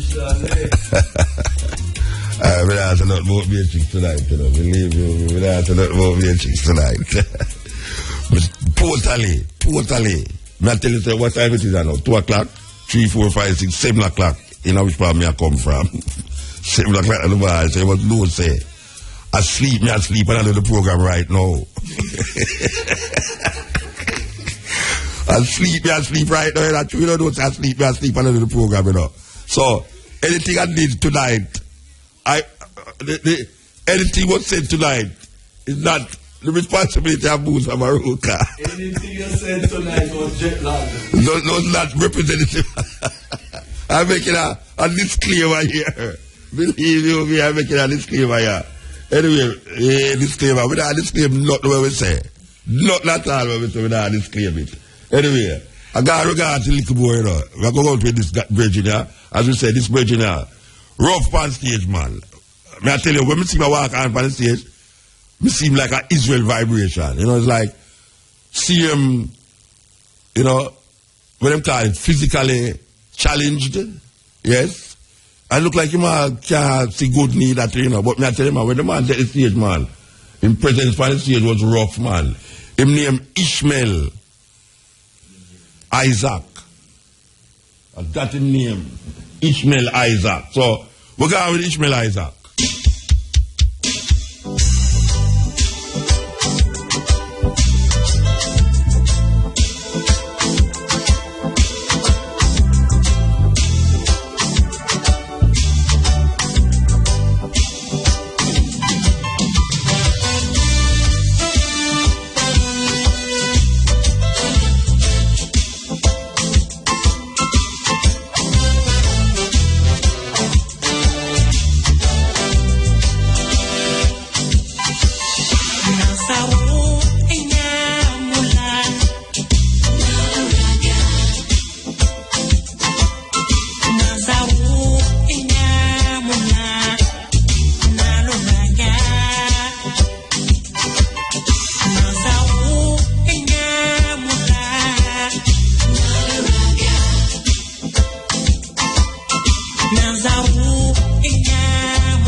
Reggae Radio.